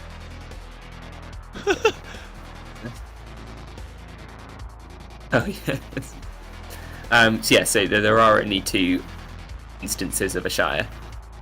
So one is the Shire The creature actual, card. like, summonable card. Yeah. Yeah, here it is. Create a legendary 4/4 green elemental creature named Ashaya, the Awoken World. It's from one of the there's Planeswalkers. that It's just like a very generic. It's just like a random 4/4 creature. It's so funny. Yeah. So thematically, a Shire is an elemental that's an embodiment of the soul of Zendikar. Okay. It's like the plane itself is fighting with Nissa, Okay. Cool. fighting alongside her. Just to clarify that point. No, that's fine. Frankly, it's just like, all right. It's just the world or the terrain, the earth itself, or the plane itself is coming to life and wanting to kill the Eldrazi. I get it. It's more than just Nissa summoning an elemental. It's the soul of the plane as well is imbued in that. All right. A bit more powerful than a standard elemental is the idea.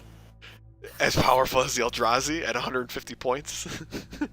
I don't even know what to say about this thing, dude. You've read it. So I got 7 life, 5 move. I think I've bounced between 1 and 2 range a few times, and I've settled on 2 range at the moment. 4 power, 4 toughness. Yeah, the abilities I've bounced around a little bit.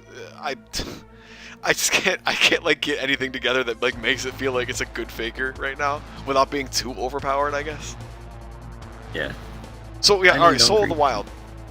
So Soul of the Wild, I made it so it counts as a tree for abilities of any green figure as well as for any green spells. I would say if you wanted that to happen, and actually one of 2 things: either things referencing trees are referencing creature type, in which case you just put it as a creature type. Okay. And the other thing would be: is there anything that references a tree? There will be. So I had plans, some customs that do that. Well, all right. So where's that spell? Wait, is it? Did I put that spell in here? I hope I did. It was a 5-pointer. Just stuff. This one was the primary one I was thinking of. Right here, canopy cover. It says while any creature in Enchanted Squad is adjacent to at least 1 tree, that creature gets +1 toughness. Basically, my idea was to have this work with Ashaya. I see. Yeah, as well as all the. Yeah. As well as the evergreen trees, or I guess any tree, including the jungle trees too. That was kind of, and I had another squad in the making. It was like a dryad squad, which they were going to have an ability that lets them like basically disappear, like from one side of a tree to another side. It's like a teleport. I forget what I called it. Like Nahiri's pass through stone type yes, thing. basically. But it says that like the ability says something to the effect of after they've moved. Shit, I can't remember. It was like after they've moved, if they're adjacent to at least one tree, they can move to any empty space adjacent to that tree, effectively. It's like they can teleport from while they're next to a tree, they can teleport to any other space adjacent to that tree. That's what I'm going for. So Is that like is it called on the ice? Yeah. Ice, the ice dudes, yeah. yeah. I forget the Yetis. No, The Yetis. I can't remember their name. Is that a similar thing? They could teleport around a mountain. The glacier. What are they even called? Glaciers. That was it. The Zuti. Glaciers. Zuti, yeah. DZUTEH, right? Zuti. Those guys, yeah, they have. It's basically that power where instead of being a glacier, it says it's for a tree instead. So I had a green squad. It was like a Dryad squad that was going to be kind of like that. But I'm probably not going to put it in this set. But maybe we'll put it in a future set. I don't know. But anyway, yeah. So I had that in mind as well. I like that. In which case, yeah, that would be an ability to say that it counts as a tree. It also counts for Nissa too. Don't forget we have Nissa's ability, which says like if she's in within 2 spaces of a tree, she gets the +1 power. So this is also for Nissa. Oh yeah. So there's I like that then. Yeah, that makes it quite good. Yeah, there's 2 synergies right already, and I had a third one planned, but it wouldn't come in this set, and who knows.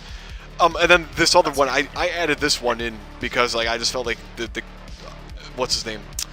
Ashaya. Ashaya was really weak, and so this is kind of just like a tag on because I didn't. So while any non-green creature is adjacent to Ashaya, it gets -1 toughness. Yeah. That's mostly to help it like kill things because I feel like it was too good at 5 power with double attack, but not quite good enough with 4 power. So I feel like giving non-green things -1 power, non-green creatures -1 power or -1 toughness, kind of was like a middle road. But yeah, and maybe you read Natural Fury. So while you've played no spells, when Ashaya attacks for the first time, it can attack 1 additional time. Basically, as long as you don't play a spell, it can attack twice in the turn. And then if you play a green sorcery, it gets trample until the end of turn. And I guess we should probably make trample one of our evergreen things in the rules, because that's what I intended to do with this. Because I don't spell trample out on the card anywhere else.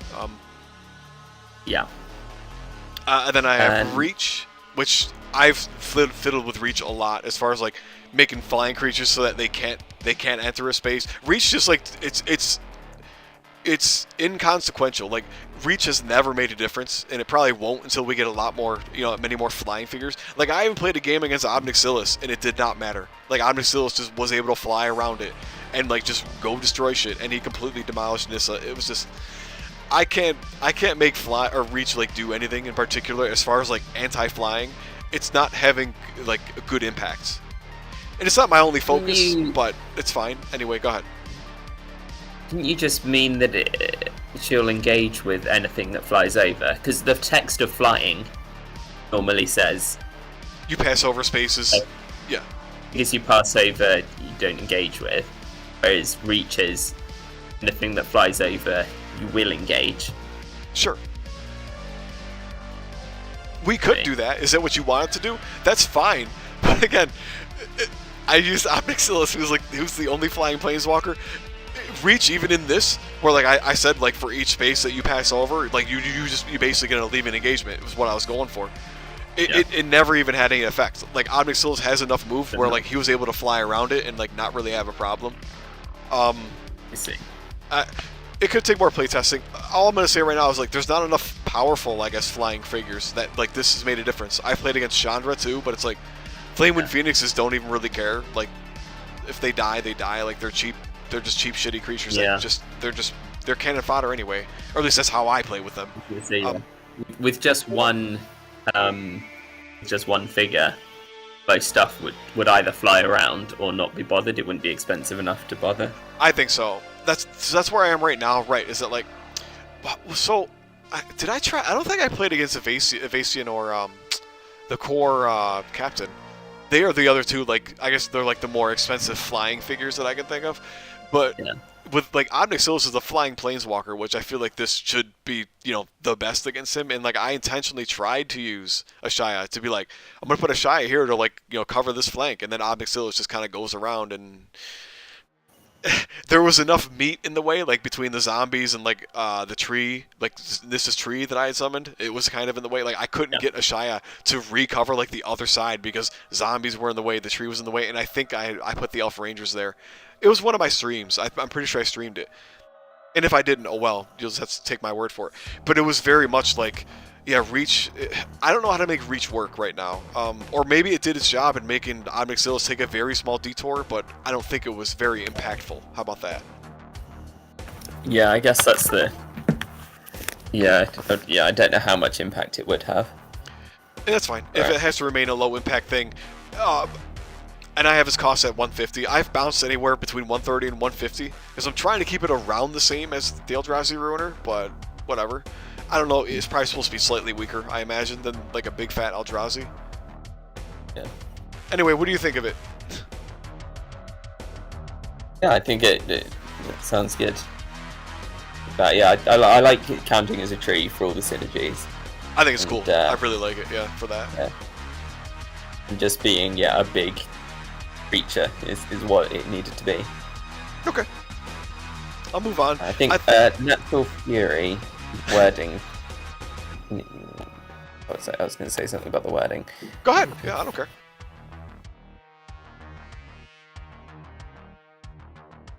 What is the wording on Chandra's double attack? I think I copied the wording from that. I might have it wrong. I'll go look it up too. I think Chandra was the one I referenced when I went to look at that. It was either Chandra or it was the Kessigs. Like they both use those like that similar wording of like when they attack this turn they can attack one more time. Yeah. Whenever she attacks for the first time each turn, she can attack an additional time. Okay. Right, and that's pretty much what I have here. Yeah, when Ashaya attacks for the first time this turn, Ashaya may attack one additional time this turn.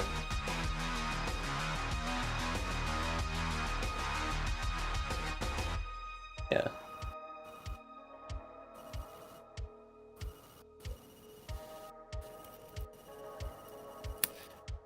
So, on your... So I think just saying, whenever Ashaya attacks for the first time each turn, if you have played no spells during this turn, it can attack an additional time. Sure. This turn. Sure. So alright, so Ashaya. So just like the other way around, I think. Yeah, it's basically what it is. So it's whenever. So whenever Ashaya attacks for the first time this turn or each turn. Each turn. All right. So each turn. Oops. Each turn. That's what this. Then it's if you have played no spells this turn, Ashaya may attack one additional time. Yeah. Okay. That's fine for me. Each turn. All right. If you have played no spells. Wait, that's how we're wording it. If you've played no spells this turn? Yeah. Turn. Yeah. Ashaya may attack one additional time. So I can just trash it this turn, right? Turn. No, still this turn. Okay, still this turn. Okay. This turn. That's what it is in double attack, yeah. Okay, gotcha. Yeah, and then when you play green sorcery, she gets trample, yeah. Right, basically say you can play green sorcery to trade away the second attack and then gain trample. Well, so I have two reasons for that. It's mostly also because of the broken synergies with frickin' Titanic Growth. Because if you it stops a very big double attack. Yeah. Well, it's because the Kessig Rangers are already like severely warped the game. In my opinion, they already severely warped the game around having double attack and double dipping on Titanic Growth. This is to prevent that. But instead, when you play, it's unfortunate that I have to word it this way, but that's why I say when you play a green sorcery, basically meaning, mostly I put this here for Titanic Growth, is that instead of rolling 4, you're now rolling 7 and you have trample, which is still really good by itself, honestly. Yeah. I like it. Okay, cool. So we're happy with this. Are we happy with Ashaya, at least for now? Yeah. Range 2. What do you think of the range 2 thing? Like, I think because of the move 5 and the double space thing, I just feel like the range 2 has been kind of nice, just to have a little extra reach. It's a tree. I just feel like it extends its branches. And for a bigger, for a bigger figure, range 2 is almost like meleeing anyway. In a way, yeah. I like the option, I think especially when it that's has double attack, and like if it's engaged and then it kills something, it can then, like, if it kills the guy it's engaged to, it can then like 2-range another guy with a second attack, you know? Yeah. Again, it's not like broken. Like this, I've play tested it. I think it's lost every single game I've played. It's just, it's not carrying enough weight. And like if you think it sounds powerful right now, I don't. It typically doesn't do very well. It's very sad. Uh-huh. Let's see. Oh, so that's it. Colorless. I don't know. All right, so my question for Yeah, you. you mentioned you weren't sure about Ulamog and Kozilek. Oh, so number one, what figures do you use? Like, I was trying to design cards for these guys, and before I got far, I was like, you know what? How am I going to find creatures? How am I going to find figures, like the physical figures for these guys, right? Like, what do you have in mind for these? I have no idea what It's- the figures would be. Yeah, I just thought it would be nice because, they had the Ruiner instead of. That was meant to be a big Eldrazi hero. right. One of the Instead three. picking actual big bad Eldrazi Titans, Yeah. just went with like a generic. Well, thing. for what it's worth, I feel like the Eldrazi Ruiner looks kind of like one of those Eldrazi Titans. I'm not sure it's one of these two, but I looked up the Eldrazi Titans, and I feel like the Ruiner looks kind of like one of them. I don't remember which one, unfortunately. Like because Kozilek has like black things above his head, floating above his head. Which also I'm not sure how you do in Right. in a figure. So, personally, They each. Yeah. Where is it? Oh no, sorry, you're on the wrong way. Kozilek is the one with the black things. I'll look it No, up real he quick is. because I don't remember. I looked them all up, and I got an idea what they looked like, and I tried to. Let's see, where is he? Yeah, Kozilek is the one that I thought kind of looked like the Eldrazi Ruiner already. Yeah. Like if you look up Kozilek, the Great Say- Distortion, that card, it looks really similar to the Eldrazi Ruiner. So I just kind of figured I Yeah, wouldn't. because he's humanoid but with tentacles instead of legs. Is the Yeah. description. And like his head and like the rest of his body looks mostly the same, in my opinion. That's just me. Yeah. But so I think Again, I ended up differences, dropping most of the Kozilek. time, Go ahead. has those. Most of the time, he has those black plates floating above his head. Oh, he It's like does. distorted space. Okay. Are they? Jagged plates or blades of lustrous black mineral jutting from or floating around their bodies. Oh Yeah. my gosh. Yeah, that's probably not something you're going to find in a figure, but like just looking for a figure that looks like these guys, Yeah. I couldn't really find one. I don't know if you want to take that upon yourself, but yeah, so Kozilek, I gave up on him. Ulamog? Ulamog? How do you say it? Ulamog, I think. Ulamog? Okay. Ulamog, I think I found a couple that were kind of close, but I wasn't personally satisfied with like anything that matched like the actual Ulamog card art. Let me look though, I gotta find it again. Oh yeah, there he is. Yeah, like he looks dope, but like trying to find a figure that like a big figure that's like approximately Eldrazi Ruiner size that also looks like this, kind of hard. Yeah. I personally couldn't find it. No, actually, isn't the Ruiner more like Ulamog? Because the Ruiner has those double forearm. You're right, actually. Yeah, he does have like a double arm. Yeah. Yeah. Maybe they just took all three of the Titans and like formed them into the Ruiner and just called it. I don't know, dude.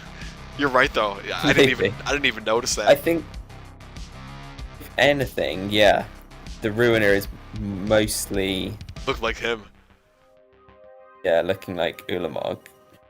No, wait. Then- Hang on. I don't know. Yeah, he does kind of look like his one arm is like the double forearm. You're right. This is so weird, dude.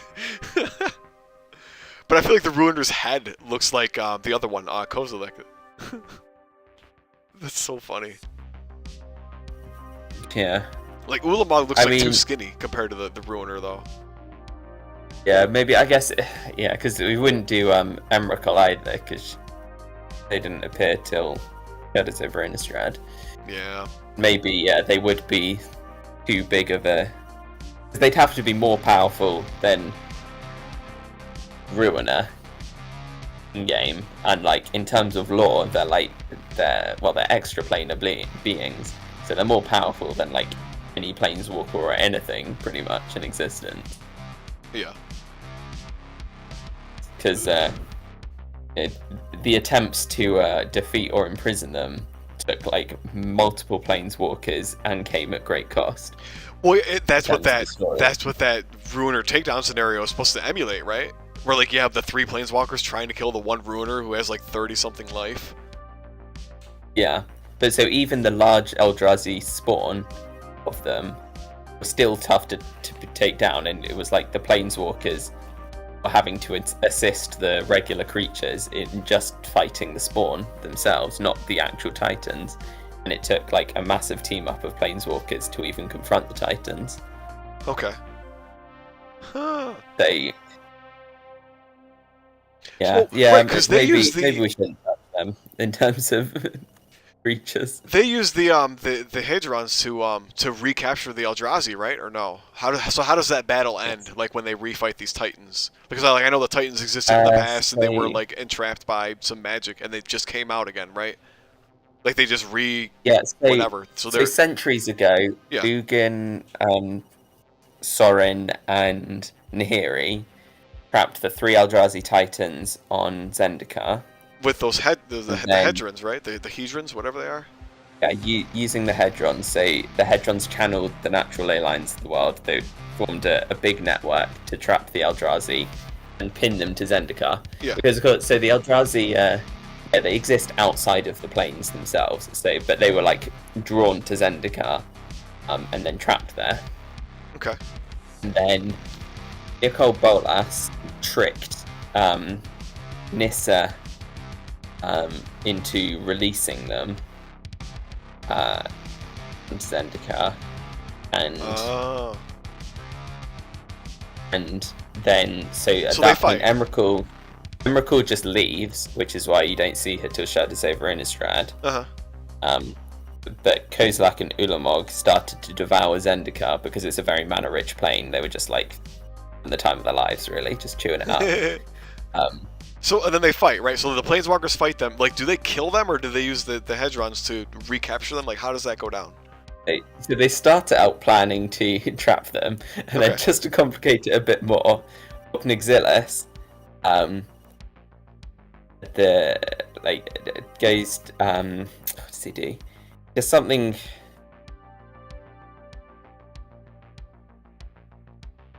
I think now. Obnixilus, he was trapped there as well because he lost his Planeswalker Spark. So he's trying to recover that, and he does that by destroying a part of Zendikar. I read about that a little bit. I remember he lost his Spark and he got it back by like tricking a bunch of people to help him or something, right? Yeah. And then in order for him to do his escape, he awakens Kozilek, I think. So they were about to like trap Ulamog. They were like, he'd got this all planned out and they were just about doing it. Okay. And then Obnixilus comes along and just like messes everything up. And Planeswalks off as he does. Oh my gosh. What an asshole. No, so then I think they all teamed up and Issa channeled the power of the ley lines through Chandra, and Chandra then used her fire to destroy Ulamog. Oh, that's fun. They also killed Kozilek. So she just nuked Ulamog with like a ton of fire. Yo, that's actually kind of funny. Yeah.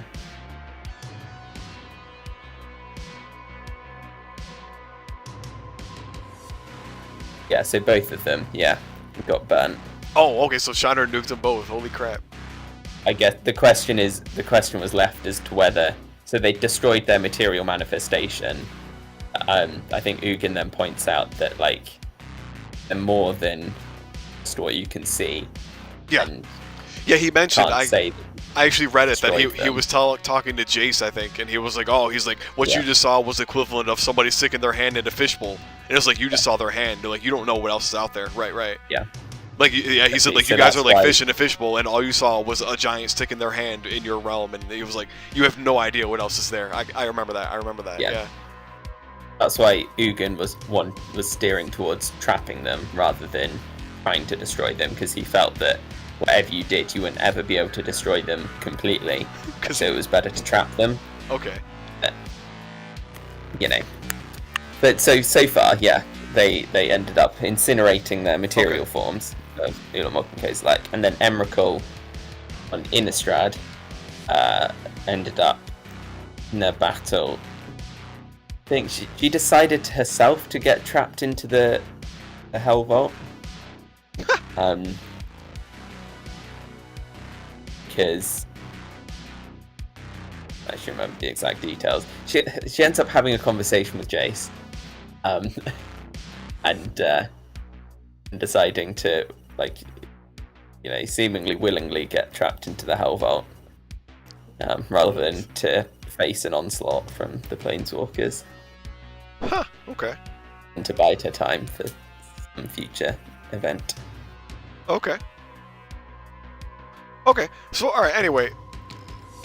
Back to no, that's okay. Thanks for perhaps, explaining. Yeah. I guess my first thought was like, I wonder if that was really all they were going for with the first, like, the official battle for Zendikar. Was that, like, I wonder if they just made that whole fight that I just told you, where, like, you had to pick 3 Planeswalkers to fight the Eldrazi Ruiner with 36 life or whatever. He had 40 life. I'm guessing that was just to emulate killing these guys. I'm not sure, but I think given like how absurdly dumb and powerful that Eldrazi Ruiner is there, I'd imagine it was supposed to emulate this. But so I'll tell you where I was going with this. So I actually originally trashed these two, and let me see, it's on my phone as like a work in progress. And I had like I made an Eldrazi hero. It was like a 4-legged hero thing that was like, it would generate tokens. Oh, it was called a Blight Herder. Apparently, that's a card that's from from the actual game itself, Blight Herder. And I made something out of it where it was like it would spawn tokens by let me see. I guess I can read it to you. So I put, when you summon Blight Herder, target opponent may select 1 card in their spell graveyard and shuffle it into their library. Which is kind of like what Blight Herder does, except I think it says they take a card from their exile and put it in their graveyard. But I'm not fiddling much with exile at this point, so I went with this. And I put, if they do, you may place 3 token Eldrazi creatures under your control on empty spaces adjacent to Blight Herder. And I put, if they don't, you may place 1 token Eldrazi creature under your control on an empty space adjacent to Blight Herder. And then control. That was it. It was just like it was a 4-figure, or it was a Reaper mini apparently. It was like a 4-legged, you know, like a hound almost, like imagine a Blazing Firecast, but like turned into like an Eldrazi, like squid-looking hound thing, I guess. Yeah. So anyway, yeah, and I was gonna make that as like a hero, and then another squad, Eldrazi squad. So yeah, unfortunately, I did scrap these because like, kind of like you, I was just like looking at it, and I was like, man, like I can't figure out how to make this work. I can't find a figure for like either of these guys that like seems to relatively like match them. It just, nothing stuck out. But then I came out with another squad here. Mind Rakers? Where did I get that from? Maybe that might be an official card. I wrote the card art. Yeah. It's called It of the Horrid. Yeah. Okay, but the card art I'm using, I wrote on my phone here. It's called It of the Horrid Swarm.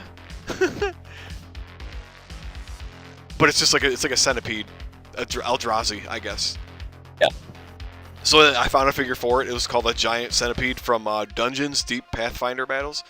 But then I gave it this, like, so like the ability you actually see on the screen I'm sharing with you, this Emerge, I basically gave it this, although it's not exactly the same. Let me see. Yeah, it's very complicated. You want me to read this to you right now? Which thing? The I abilities. like the Emerge ability that's on here, yeah. So I gave them an Emerge ability. It's slightly different than what I have here. And then I gave them an Ingest ability as well. You want me to read both of those? At least what I've come up with? All right, Well, so what's Emerge. your take on Ingest? Oh, so Emerge, first of all, is different than what I have written here. Again, my phone is a little more up-to-date than what I usually have in this dock. I should probably just get OneDrive on my phone and get the editing software, but I don't have it, so I don't bother. And I'm too lazy to do it. Anyway, Emerge. So it says, when you summon any Mind Rakers from your reserve... Do I have them as a common squad? I'm not sure why I put any. Anyway, when you summon any Mind Rakers from your reserve, you may instead have any number of those Mind Rakers emerge. While emerging, no line of sight is required when you place them on the battlefield, and you may place them on any empty spaces within 7 spaces of a Planeswalker you control. Emerging Mind Rakers cannot be placed adjacent to enemy figures in this way. That's Emerge. That's a little wordy, and I think, I guess before I ask your take, I intentionally put that while emerging, no line of sight is required, because I didn't know if just saying you may place them on any empty spaces within 7 spaces of a planeswalker you control was clear enough. But because it says any empty spaces within 7 spaces, that should imply no line of sight is needed, right? Yeah, it does. Okay. Then maybe I'll just delete like that whole first half about saying no line of sight is required, yada yada. Anyway, so what do you think of that? Yeah, I like it. Basically, Emerge is supposed to be a longer summon, but then you also can't place them directly adjacent to any enemies.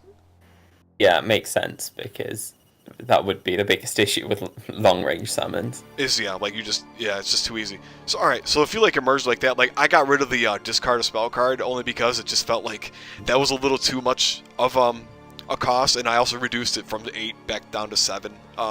Yeah. It just felt like, I would say if you want to keep like the discard a spell card from your hand, I would say then get rid of the whole you can't place it adjacent to opponent's figures, because I feel like discarding a spell card is just a little too costly for what it does. It currently as written here with the 7 spaces. But yeah, anyway, if you're happy with it saying you may place them, again, no line of sight needed anywhere within 7 spaces, that's basically, it's just super summon, but also that you can't place them adjacent. This seems okay for Emerge to me, anyway. Yeah, I think that's cool. Yeah. Okay, and then Ingest. I put when you summon the Mind Rakers. Oh, this is cool. All right, sorry, I forgot that there's like a dichotomy that I went for between these two. So back to Ingest here. When you summon the Mind Rakers, for each enemy planeswalker adjacent to a Mind Raker you control, you may place one card. You may place one card from the top of that planeswalker's controller's library into exile. When all Mind Rakers you control are destroyed, place those exile cards back on top of their owner's libraries. Yeah. That's cool. So the difference being... very similar to Eldrazi abilities out the card game. I guess it's similar, yeah. But the difference being that, like, if you use Emerge, you can't use Ingest, because Ingest says that when you summon them, for every planeswalker that they're adjacent to, right? So it's like, Emerge and Ingest are like, you have to make a choice on whether you want a longer summoning range or you want to take advantage of Ingest. That's the only problem, though, is like, after you summon these guys, they don't have an ability. Because both their abilities have to do with summoning. So I haven't thought a lot about these. I just got it on my phone as like a very rough copy. I don't even have stats for them yet. Like, I have no stats. It's just, I have abilities and that's it. And I have the figure. It's a centipede figure and that's all I got. And I think those abilities work well for being Eldrazi abilities. Like, they fit the theme very well. Right. Yeah, it's just a matter of, I guess, right, we have to get like stats for them. I don't even know like how many squads I want, or how many figures I want in the squad. It's very rough. No continuing ability. But having said that, there are squads that have no ongoing abilities, aren't there? I would say there's at least one. You're probably right. Like, their abilities are only to do with like when they die or something. Like when you summon them and it's like that's it or something. I gotta think. Oh yeah, the Hookmasters. Yeah, they only have Detain. The hookers. They have Detain. They only have Detain. So it's like you just summon them and then they're just very, very vanilla 3 range guys. Okay. Yeah. So there's some precedent for that. Yeah, so that still works as a thing. Okay. That's not bad. Sure. Then I guess I'm less concerned. But yeah, so I think I was going for that after I read the card, because I think I got Ingest from one of the Eldrazi cards, and I just tweaked it to make it work in AOTP. Yeah. I should probably, I like the Ingest. Let me, you want me to write that in real quick now? Like, if you like the way those sound, you can help me out. So I'll just, sorry, so it's not going to be before summoning. I'm just going to get rid of, I'm just going to scrap this whole thing. I got it all on my phone. All right. Oh, shoot. Scrap this whole freaking thing, and I'll just rewrite it from my phone, and we'll make it clear now. When you summon, so why did I put any Mind Rakers? I'm not sure why I put it this way. There had to be a reason though, because I wouldn't have done it otherwise.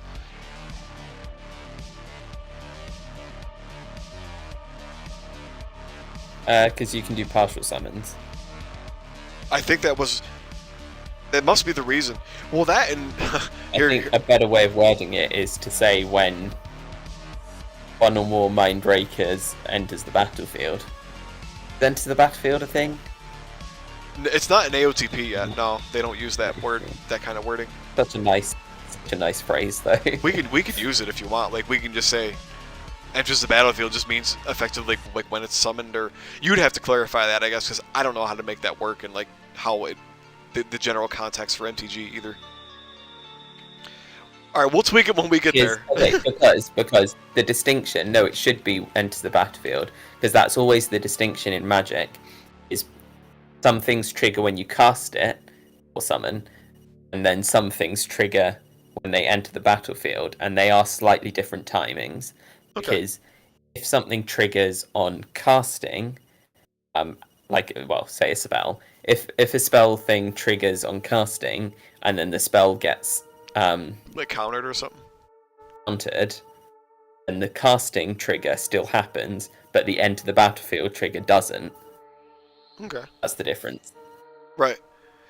And if the other ability talks about being adjacent to planeswalkers, that's happened when their locations are picked. So that has to happen when they enter the battlefield, not at the point of summoning them. Makes sense. So I guess the question is, are we ever going to have something that counters, counters somebody summoning a squad? I mean, not necessarily, but if anything triggers upon summoning, then That's true. trigger happens before the entering the battlefield. Huh. Okay, that's an interesting concept. You had to think of like whenever your opponent summons something, do something. Okay. So then, all right. So it's when the Mind Rakers enter the battlefield is what we're basically going with. Yeah. Well, when one or more. Okay. In case they're unsummoned. All right. So when should I put whenever? I don't know when they use when or whenever. Like, what's the difference?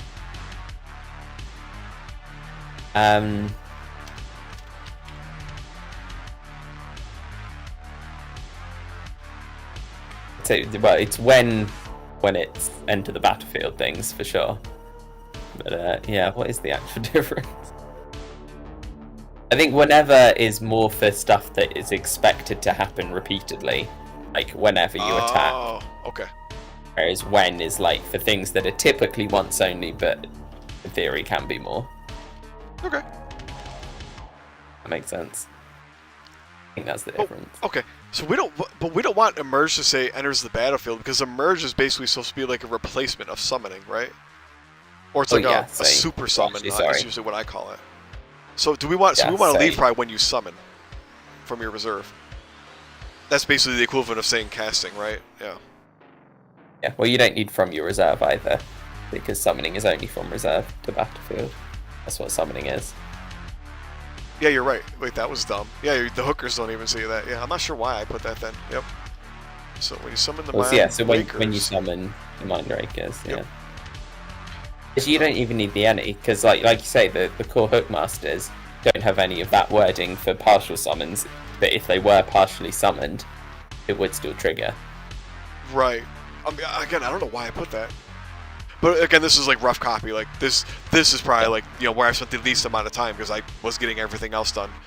So I was probably just dumb. I was probably just really dumb or high or something. I don't know. No, I'm just kidding. I don't get high.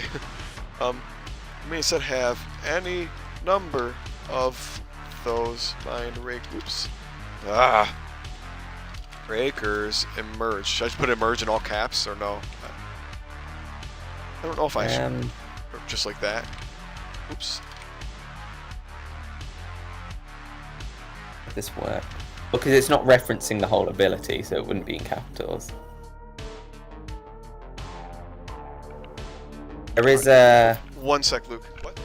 There is precedence. I'll find it.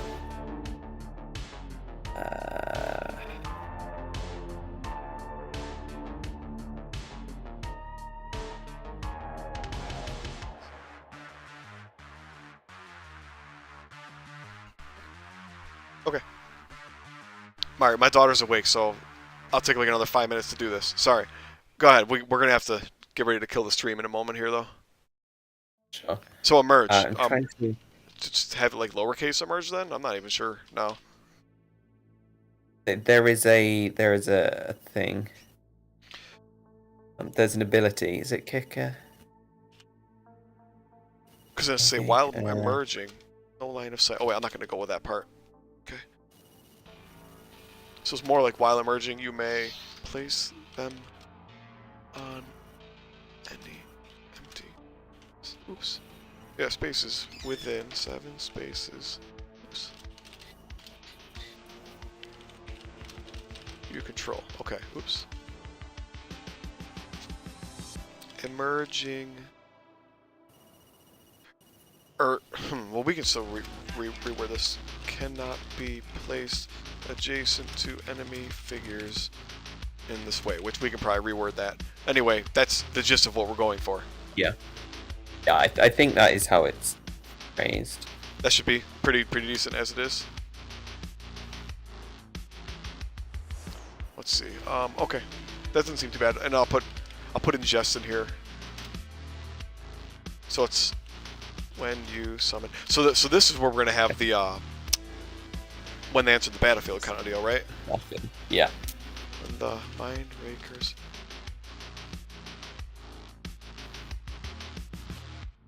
Enter the battlefield. For each enemy planeswalker adjacent to a mind raker. Oh, I'm trying not to look at my keyboard and just look at my phone. Mind raker you control, you may place 1 card from the top of that planeswalkers. Oh, this is gonna be a fun one to freaking spell out.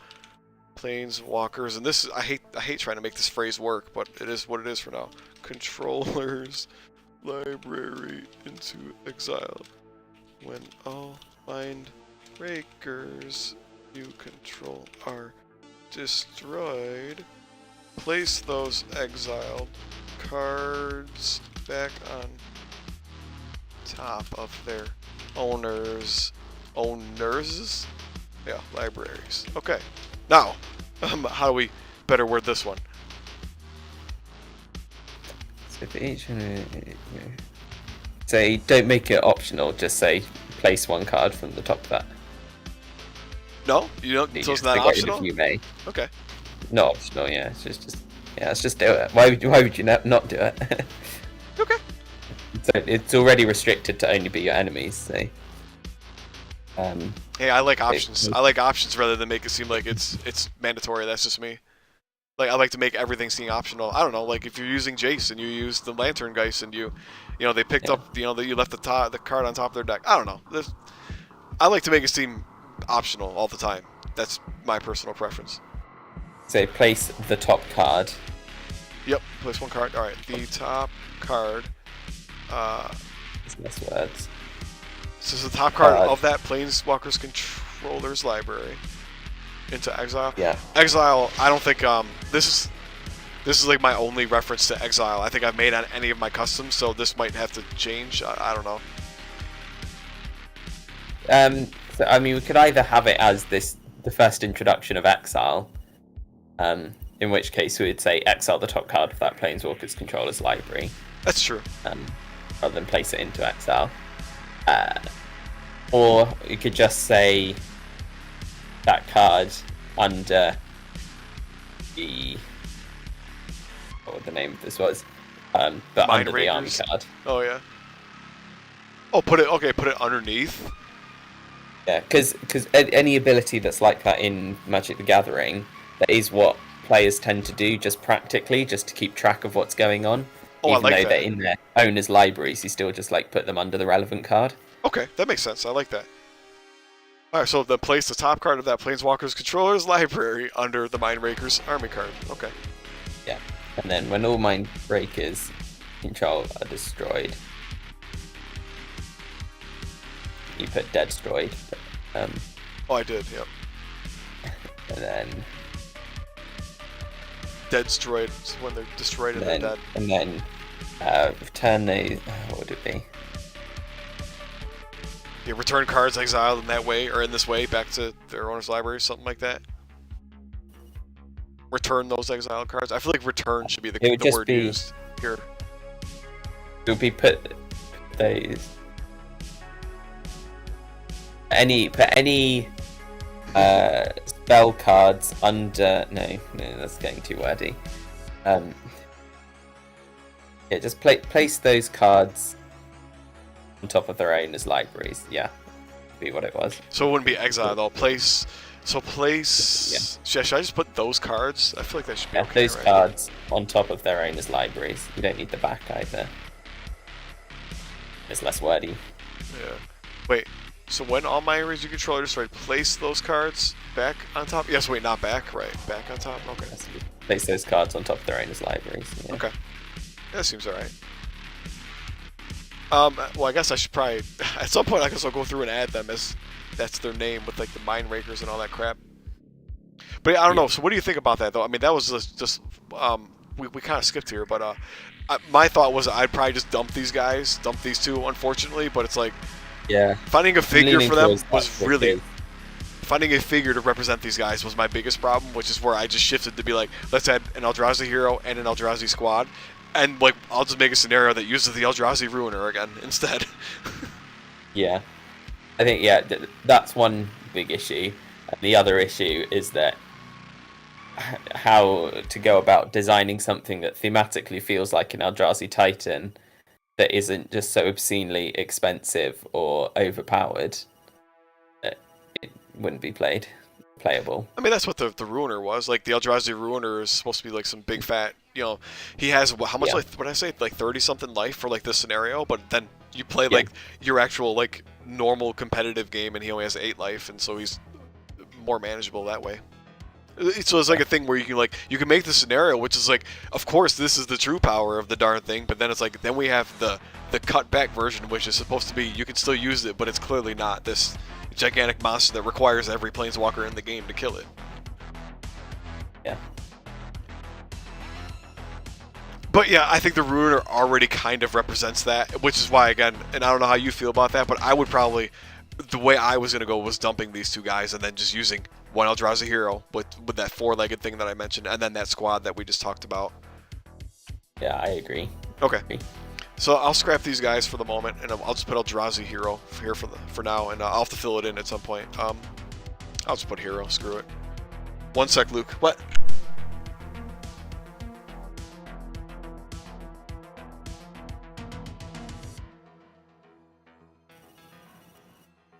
All right, sir. I think I am going to kill the stream here because, it's time for me to... I think we're at a good stopping point. We didn't even get to the spells. Yeah, I can't believe we took this long to chat. Holy crap. We've done the creatures. Spells next time. So we got to find a figure, or I can. So I'm going to copy and paste this. So I'm going to, like, you want me to just copy and paste this entire thing into your doc right now? Yeah, just whack it all in there. Copy. And then next time we can talk about the spells. Where was next yours? weekend? Do you not know yet? For next weekend? Yeah. I forget. What are we doing on Sunday next week? Okay. Oh dear. Okay. Yeah, not sure right now. Shoot. Right. Where is your... Wait, your doc... If you just go to docscottgoogle.com, it should be in your shared with you. But, you can do that off stream if you don't want to. You know what? Maybe I will. Or I'm going to kill the stream. I'll kill the stream and... Yeah, and then I'll try and do that. I just want to do that and copy it over for you before I go. Yeah. No chat, so I wonder if Alt Nurse is still around. Anyway, whoever is watching, thanks for sticking around. Yeah, I got to kill the stream, and we'll be back at some point, hopefully in the near future. Luke, thanks for your time as always, too. Appreciate chatting with you. This is fun. Yeah, good fun. We'll tackle the spells next time. Absolutely. Take it easy, everybody.